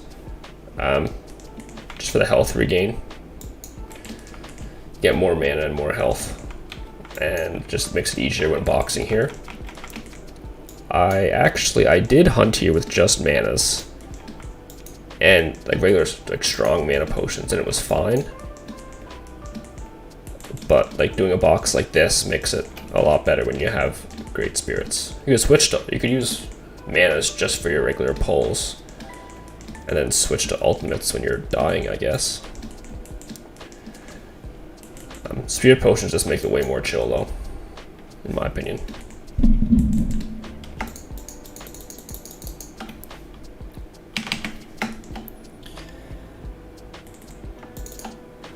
Oh my god, you're so pissed off because you managed one time and 30 minutes later server reset.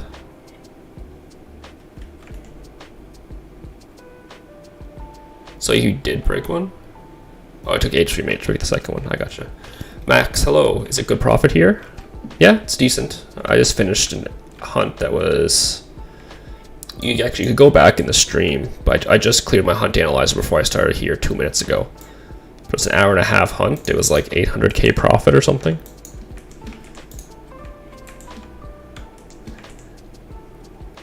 Basically, oh, I stepped too far. Just pull up a little bit. It's about 500k an hour profit. Like, it's not amazing, but it's not bad. The spawn is typically free. No one hunts here. Well, I keep saying that, but like, I only hunted here the other night and then today. But I hunted Warzone 4 as well. Now I'm doing 5, doing for the bestiary. And there's just places that people don't consider good spawns, so they're often just looked over. Is this a new webcam? It seems like better quality. The whole stream is better quality. I adjusted a bunch of settings.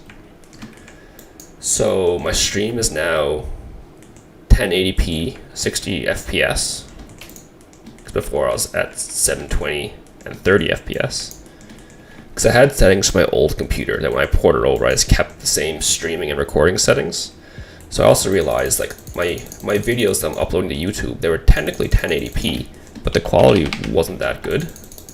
So I have a bunch of old footage that I'm still going to be using in future videos, but any videos that I'm recording from like this weekend going forward, my uploaded videos are going to be better quality as well.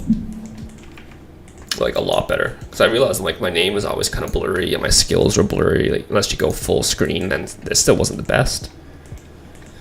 But I'm hoping my new videos would be a lot sharper quality. Yeah, this is a really old webcam. Just, yeah, better stream quality overall. Again, streaming isn't my focus. I wish it could be, but it's not. But I was thinking, I know you can use a GoPro as a webcam, and that's supposed to be pretty good quality, or as a stream camera. So I thought about doing that, because I have one. But I don't know if it's worth the time of me figuring it out and playing with. I also started using my Yeti again, if you notice. I had one for the longest time. I switched computers and it wasn't working in OBS. I spent lots of time the other day just like reconfiguring stream settings, upgrading the quality, getting my old hardware working again. So lots of changes for a stream that I'm not going to do very often.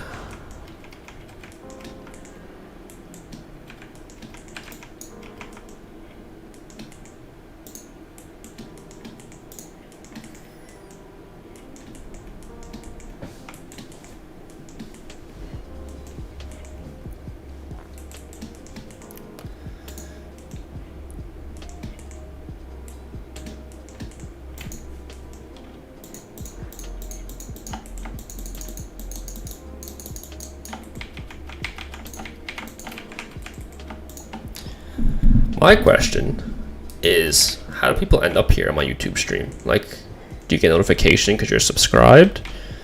Or like you just open YouTube and just notice it on your like recommended feeds? Because I don't watch that many YouTube streams. But the only reason I ever see them is because like I open up YouTube and it's like, hey, this person's live right now. I'm like, oh, didn't know.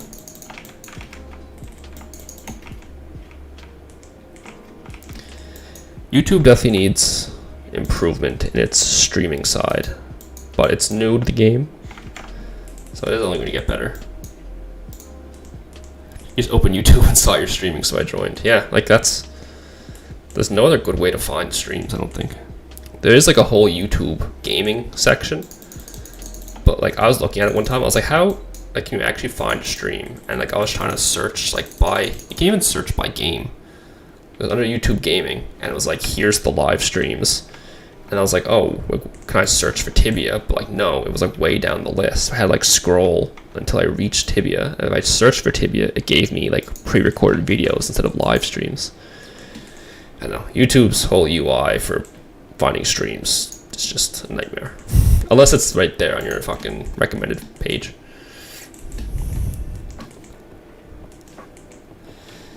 Yeah, and you saw it in the Discord. Good. YouTube gaming is dead. That's why many streamers left YouTube for Facebook or Twitch. I don't think YouTube gaming is dead. I couldn't imagine streaming on Facebook. But like, I stream on YouTube because I make content on YouTube. If I wasn't making YouTube videos and I wanted to stream, I would stream on Twitch. But since I'm doing both, I was like, I'll just try the YouTube stream. I streamed on Twitch years ago, and then I stopped because I didn't have enough free time. But then lately, I was like, mix it in a little bit again. There's a section on YouTube, but no one's using that. Yeah, it's very weird.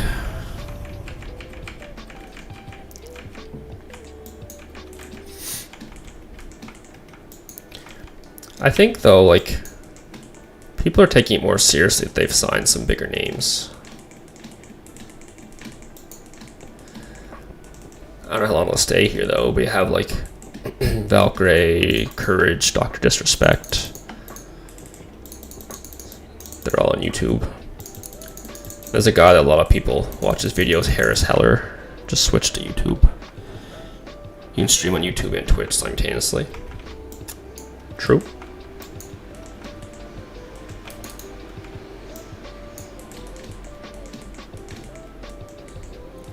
The thing with that, though, is like you're talking to... Oh, this is going to be a painful one. I just realized, it's like, I probably should take another couple steps before I box this.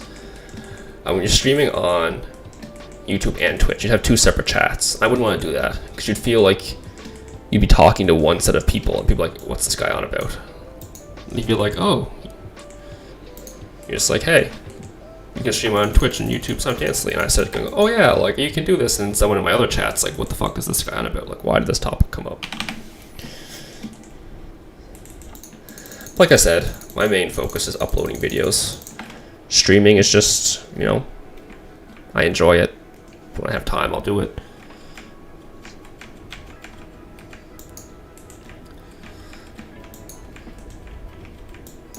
At this point, you'll hopefully find a video every Monday, upload it on my channel, and a random stream every now and then, whenever I have time. Make chat visible on the screen with sources, both sources at once. Oh yeah, true. Never thought about that. I think it would be a bit confusing, but definitely possible. Do you stream yourself? Or you just like know the stuff?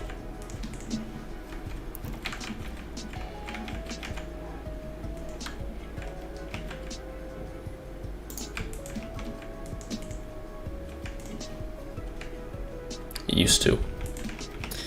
Yeah, like I used to stream on Twitch 3 or 4 years ago, I think. But I was one of those people that like I didn't realize like you have to do more than just go live. I guess not really with Tibia. Tibia's a little different breed. But I don't know.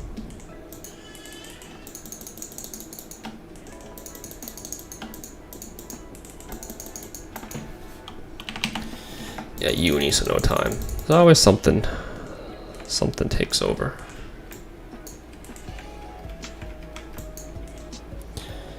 TV's kind of closed. Yeah, like in most games, you're not going to be noticed just by going live for like 10 hours a day. Like you have to create good content around it. But Tibia is more of like, I find you can. You still need to make good content, obviously. But like the more you're live, the better you're going to do. Whereas like other random genres, you're not going to get discovered that way. But Tibia is not that saturated, so like you can't be found. And just pump up your numbers by staying live. It's rare to see a new player in Tibia. It's mostly old players or veterans getting back. CIP doesn't advertise the game. Yeah, I don't know if you saw, if you go on Tibia MMO, like the subreddit. But someone posted the other day they started playing the game. They're posting like an update of how it was going. It's really interesting to see like a new player. But it's weird because Tibia made that trailer like a few years ago to be like, to start pushing out advertising. And they kind of just gave up.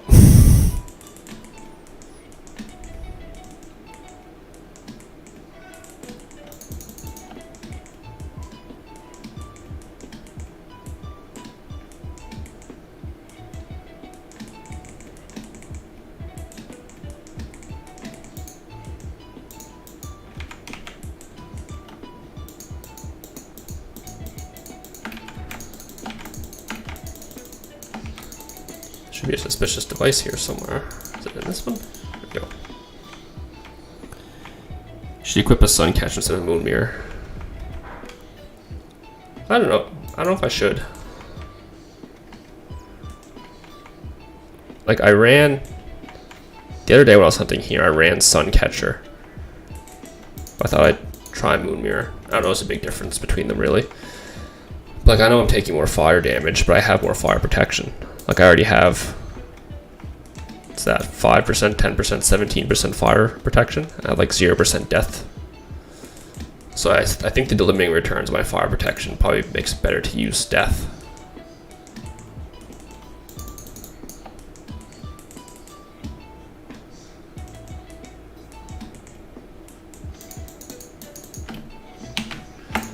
I don't know what the formula is, but I know like the more you have. Yeah, so I have like 5%, 10%, 2%. So I have 17% fire. So like 17% fire and 0% death. Or 22% fire and 0% death. Like, I think you'd be better off going 17% fire and 5% death. Again, I don't know the formula, but like I know there's the limiting returns, like the more the same protection you stack.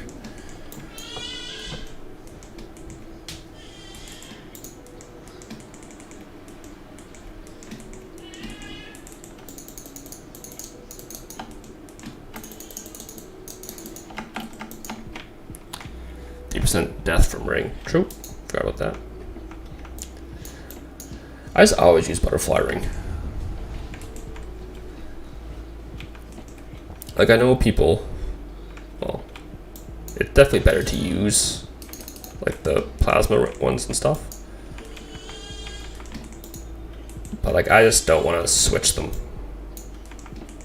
Like, I want to have to stock up on a bunch of those for hunts and start buying those in the market and then trying to swap them before they expire. Like, I'm just too lazy for all that.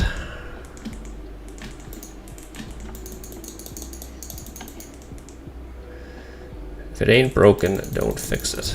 Check the values in this, yeah, encyclopedia. I don't really use it, but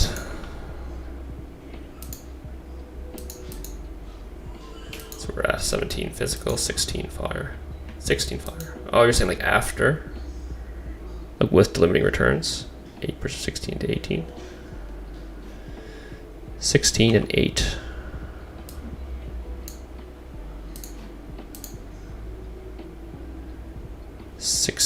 Goes to 20. So I gain 4% fire and lose 5% death.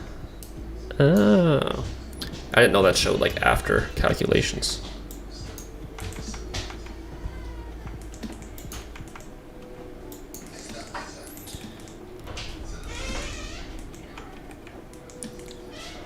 I just assume that just like stacked the numbers together and added them. Learn something new every day.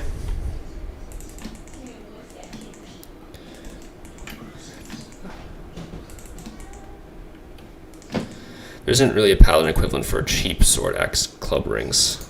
Yeah. I guess I could be using bullseye potions here, technically. Because, like, I'm not sharpshooting. I can't even say your name. Brinzek.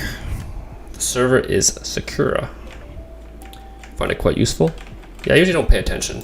Because, like, I usually don't run elemental imbues on my armor. I just stack physical protection, wear the same gear no matter where I go, in full box. Occasionally switch my trinket around. Usually it's just a sun catcher though, because most spawns deal fire damage. So I don't know what the better option is then in this case. Whether it should be a sun catcher or a moon mirror.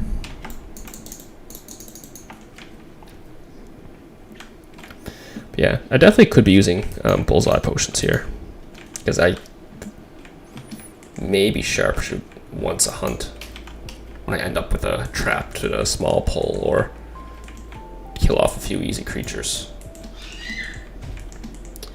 Did not plan ahead.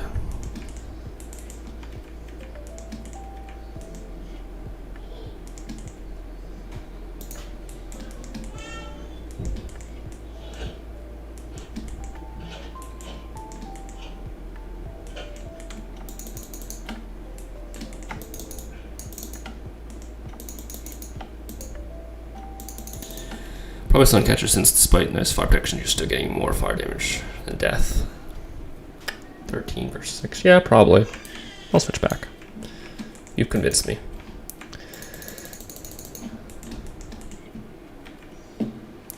Yeah, the other night I hunted here the other night for 3 hours, and I used Suncatcher the whole time. And today I switched to the Moon Mirror. But yeah, it's not like you're going to notice it in every pull. It's not a huge amount of damage. It's just overall it might save you a bit of supplies or something like that. But yeah, definitely I'm taking more damage from fire, so it's not a really hard spot. I don't know. Yeah, it's definitely not hard. But if you're not paying attention, like earlier, I forgot to fill my arrows, that hurt. Or if you full box 9, well, it's a spot where you can have 9 Tunnel Tyrants, and that hurts. But overall, not a hard spot, especially with Great Spirits. 10 potions less per hunt, yeah. This is a lot harder spawn if you try to use mana potions only. I still wouldn't call it hard, but harder.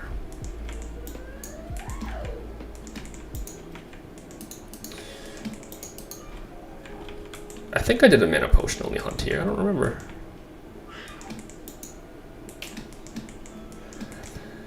I don't know, a spawn like this though, you're taking huge chunks of damage. It's just easier not to have to worry about dying.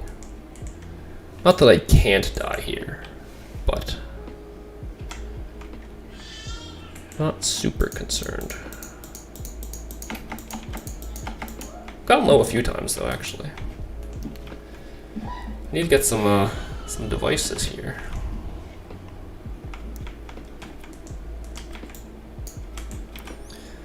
Devices are only 18k on the server as well.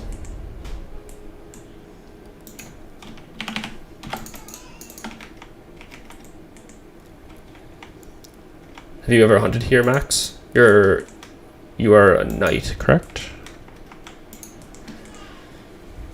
Level, vocation, skills, experience, profit. How'd it go?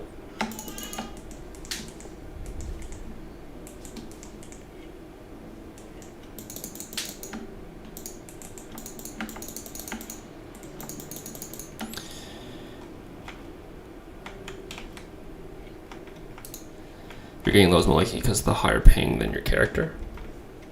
I don't know. Oh, you haven't hunted here yet? Okay, someone stopped by earlier and they're saying they were hunting it on their level 531 Knight.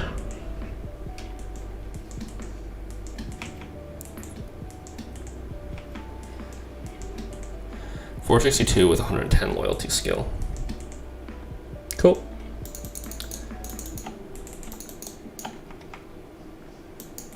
I don't know, it's a good spawn to find if you're looking for a place to hunt and you have consecutive hours. Obviously you have to pay to enter. With either you have to collect the points doing the tasks or buy suspicious devices. So if you're just going for a 1 hour hunt, it's not really worth it. But if you have a few hours to spend, it could be worth paying the entrance fee. I usually get about closer to 10 of these an hour. So maybe I'll get a bunch later. Make up the difference. I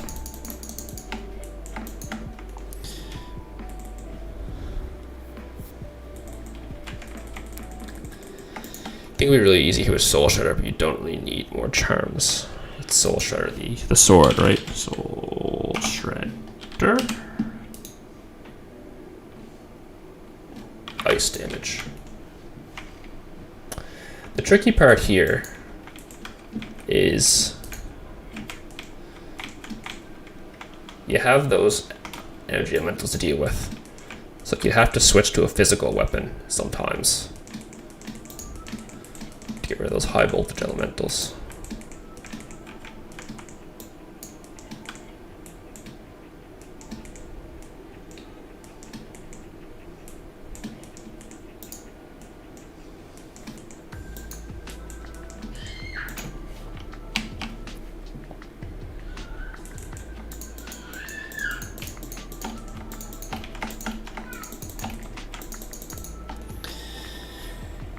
That's why I don't hunt Warzone entrance. The entrance fee is pulling you back. Not likely for me to hunt for long hours on these nerf spawns, physical or earth. True, yeah, you can use an earth weapon.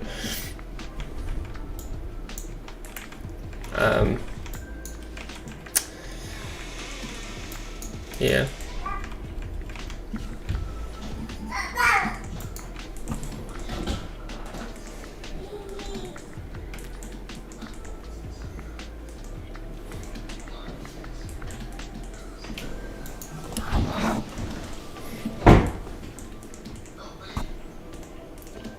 Hello.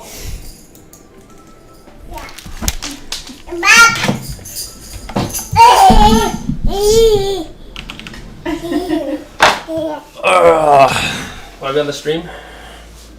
What's that?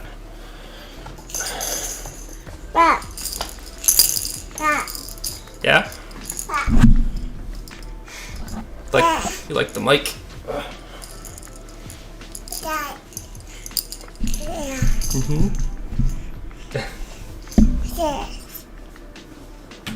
Oh, attack some things. Play with the mic. Pretty cool.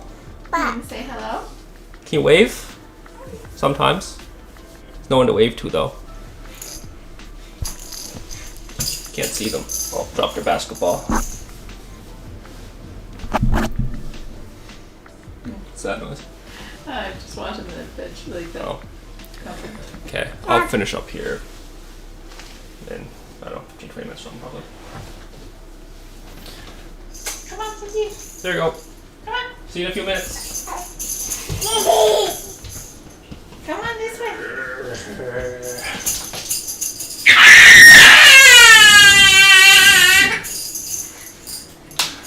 We'll take your basketball.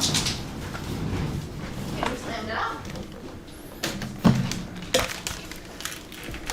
Been here long enough for the next pull. Made his stream appearance.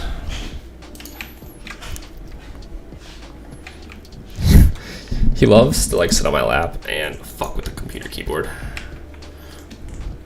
He only wants to play some Tibia. So I said he has to roll Druid eventually because I need a healer.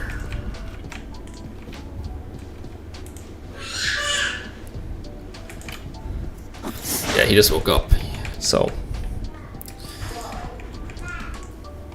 that's why I normally don't hunt these spawns.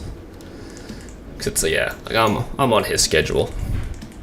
So the longest I get access for is when he naps is like 3 hours typically, and he goes to bed at 8 o'clock, and I have like 8 until midnight. But then I have to have supper, clean up, do chores, hang out with my wife. But these are definitely good spawns if you can hunt them for at least 2 to 3 hours. They can be good, I think. As a good parent, you would have to invest a lot of money in this magic level and equipment. I guess so. Maybe.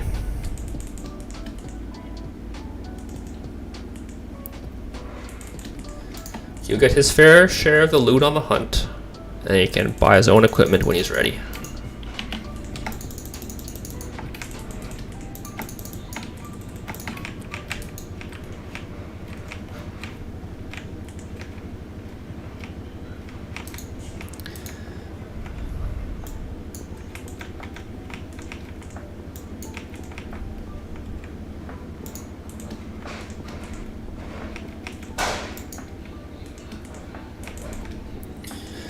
Yeah, I'm probably just gonna hunt for not too much longer. So I'm gonna go hang out with him, do some things. I don't know why Nightbot is giving me these notifications now. It's like Nightbot wasn't working the other day.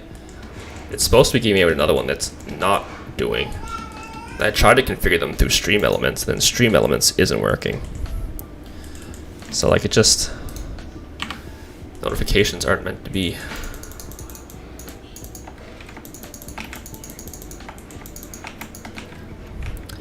My future kids started playing Tibia, you'd put them on Rook Guard to raise them properly.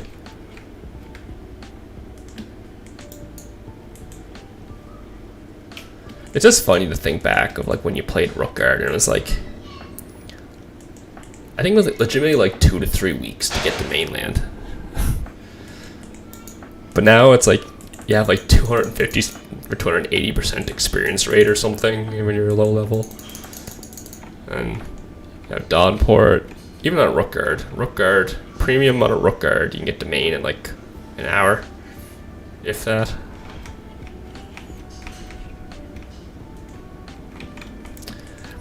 Yeah, I'll throw him in Rookguard, no torch, drop him down a hole without a rope, let him figure it out. Survival of the fittest.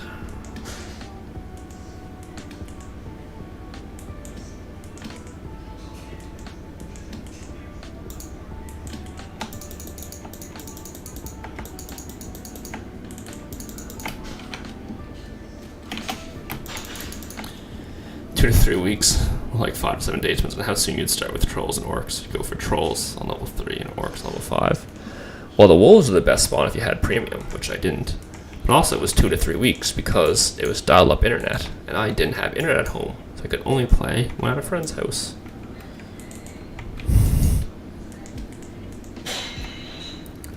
And that's how Tibia worked.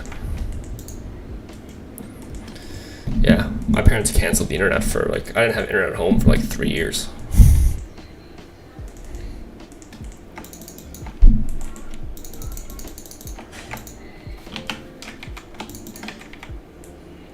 Right when my friends discovered Tibia.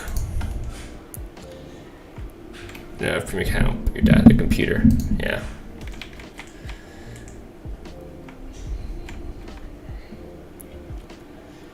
Good old days of hunting POH with dial-up. I didn't even know where I was like when I got high speed.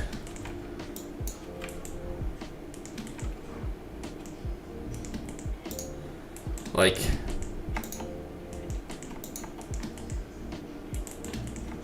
I have no idea what level I would have been, and like what I hunted. Because like I didn't hunt POH, or did I? Before the giant spider rework. Like with the new giant spider sprite, I forget what year that was. Like I don't think I hunted POH until they were reworked and they had haste and stuff. So I would have had high speed internet then.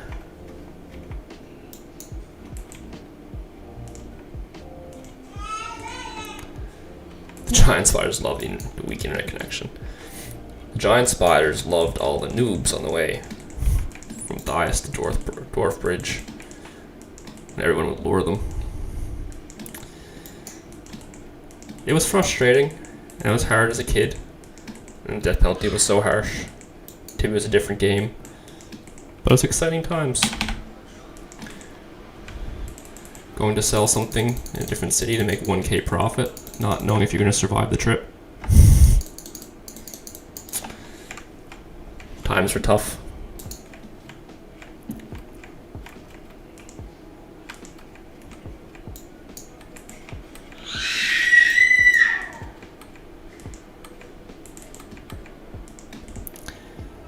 First place to hunt after Rookguard was goblins.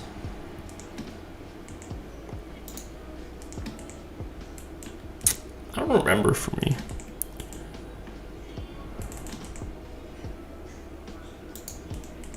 Roping them up for moles. Oh yeah. The first card of Rookguard, either you kill goblins or dwarves. Oh yeah, I spent a lot of time in the dwarf caves. I hunted trolls. The troll cave in Venor. Like the one right by Dwarf Bridge. And I spent a lot of time in Elvenbane getting trapped in those one-way paths with orc berserkers and being killed. Femur Hills. With them much more when they were gray. Gray what? Goblins? I don't remember that. Oh, Grey Femur Hills, you mean, with the old sprites. Moshi.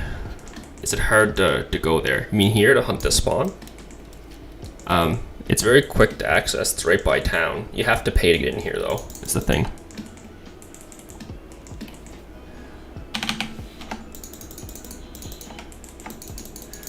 So to access this spawn, I don't even think you need a quest.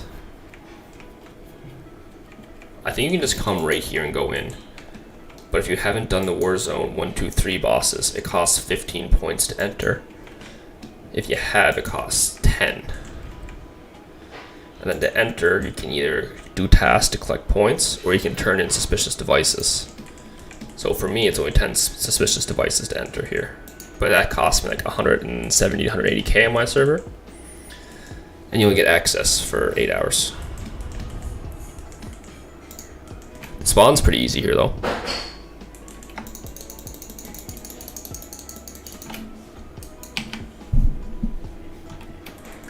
It can hurt if you're not paying attention.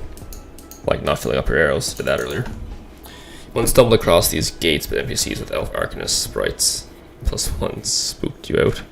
Oh, yeah. I guess that was the time. It's like you didn't know. Yeah, you're like, think they're gonna kill you if you go in. Yeah, so to enter the spawn, you need 10 to 15 suspicious devices, and you only get access for 8 hours. So depending on your server or how much time you have to hunt, it's not really worth it. So if you can only hunt for 1 hour, it's an expensive access. But if you can hunt here for like 2 to 3 hours, you're gonna make your money back and more. And it's not like a top end spawn. You're gonna make decent experience and decent profit. But it's often free, which is nice.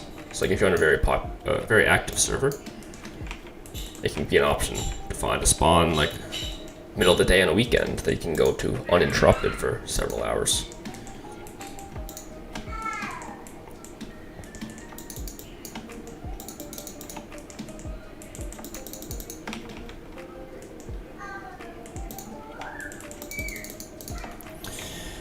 You're just constantly moving between Carlin and Thias. I don't remember where I spent. I think I spent most of my time in. Yeah, Thias, Carlin, Abdendriel, Khazard-dûm. Thias, you had Cyclopses, Abdendriel, Elven Bane. I don't know what I did in Carlin. Oh, went to the Ice Islands to make runes on Senja. We made a zoo with animals and fished and made runes. But I didn't own a house, but a friend owned a house in Senja at one point.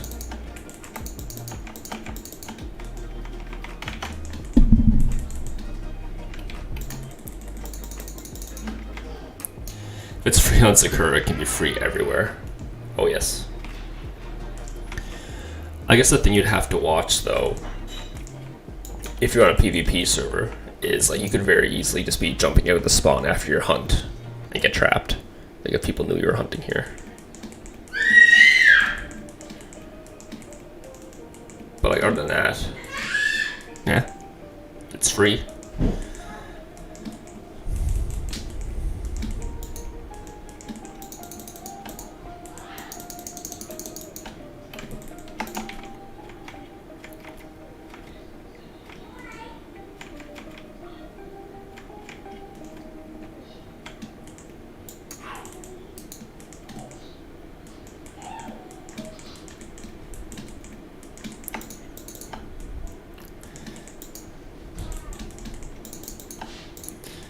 Like if I can find a spawn free at this time on Sakura on the weekend, you know?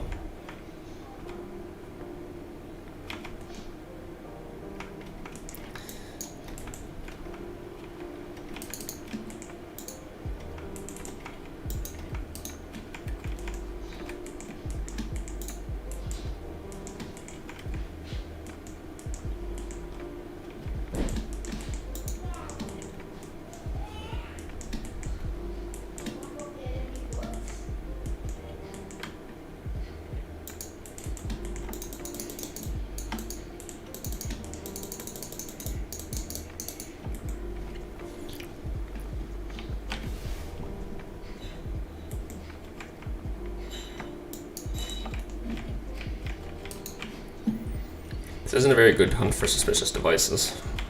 I think last time I had 10 to 12 in an hour. This hunt I have 2 in 40 minutes. was saying the other day, it would be nice if there was a kind of like you have your damage sources here, like 50% from tunnel tyrants, 30% from cave devourers. But that's if you could have those stats, but for like loot and or experience, to be like, oh, 50% of your experience is coming from tunnel tyrants. 80% of your loot is coming from tunnel tyrants. Very, very nice to decide on praise and stuff. Not that I hunt with praise, so it wouldn't really affect me. But it'd be nice to know.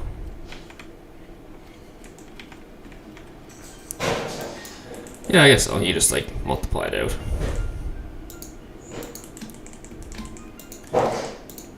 Like how much experience each of these give, multiplied by how many I killed in that time.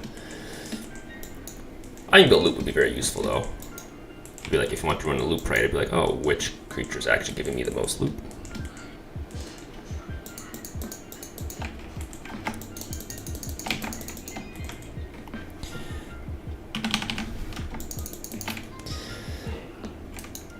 Loot was the main one. I think it'll be interesting.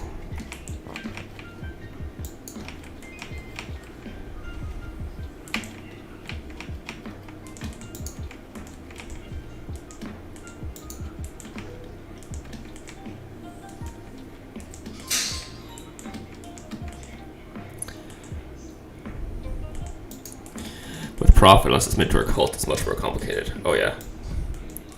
So Minotaur Cults, it's the basic Minotaur that drops the loot, right? The Minotaur Cult Follower, I believe it is.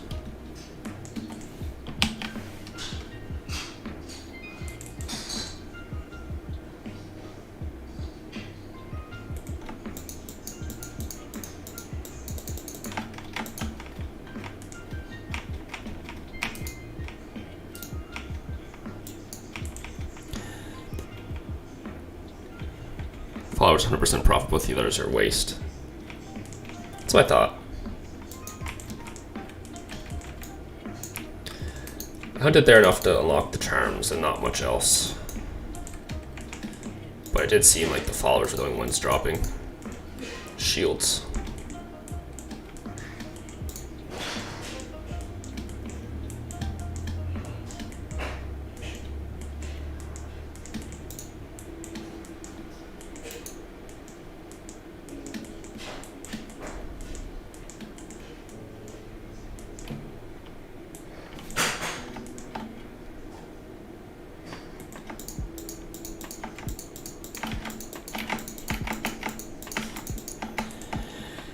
Spent way too much time there, you know, every square meter. I guess that's how you're able to afford some nice equipment.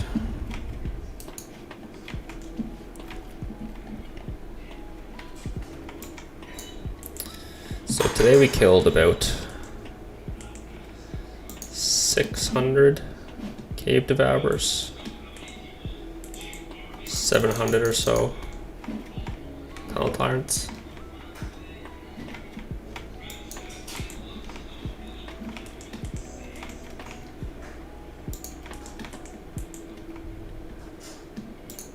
So how much profit would you make on the Minotaur cults per hour?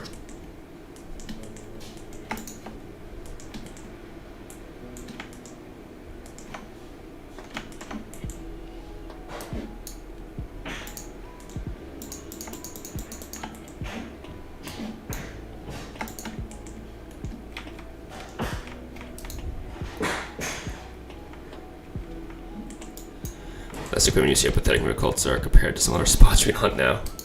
Yeah, it's nice when you can get both experience and profit. 600k. I don't know. I'm happy with 600k an hour profit. It's pretty good. I don't even know where I go to get more than that. I think I have to start hunting like Rashomon. Maybe elves, summer elves.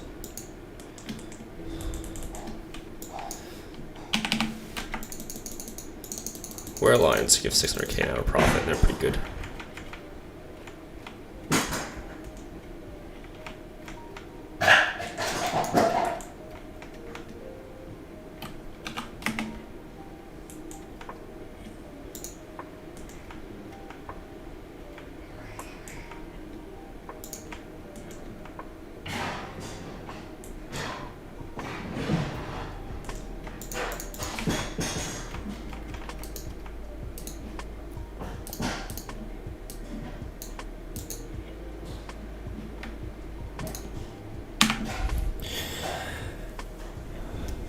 1.5 to 2 million hour on Bazir Seal. Quite pathetic, but it'd be impossible without Soul Shredder. You had to gain money somewhere to afford it. Yeah. That's the benefit with Knights, is you can go like Cobras, Cobra Wall for full profit, Bazir Seal, and then also you can hunt like Inquisition, DTs, are all like crazy profit. I guess like Paladins have Garrosh and Catacombs. You want to see if this works. I bought this here the other day, but it was slow.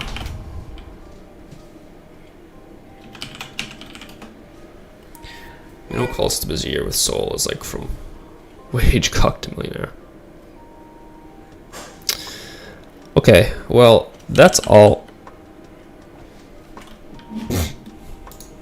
Yeah, I'm still streaming. I just closed my stream accidentally. To reopen it. Okay, I'm back. I closed the wrong window. Hello, Paladin can have fruit from a COA more than 2 million an hour. Yeah. Okay, so my son's up now. I'm gonna spend some time with him and whatnot, so I'm done streaming. Probably for today, I'll be back. Hope everyone enjoyed the stream. As you see there, I have a Discord channel you can join if you want to hang out in there, chat, ask me any questions. Not necessary, but if you want to help support me, you can join as a member. You can find any details around it at that membership link. There's a new video coming out tomorrow morning, 8 a.m. Atlantic time, which is noon to 1 p.m.-ish in Europe. Yeah, so new video tomorrow. I'm going to start doing weekly polls on my channel as well. I don't know if you noticed the poll on Thursday with the Demon's Lullaby event. Well, I know you did, Max. I saw you commented on it. But yeah, every Thursday from now on, I'm going to release a poll. Just for fun, you know, nothing out of the ordinary. Get some people's opinions, so keep an eye out for those as well.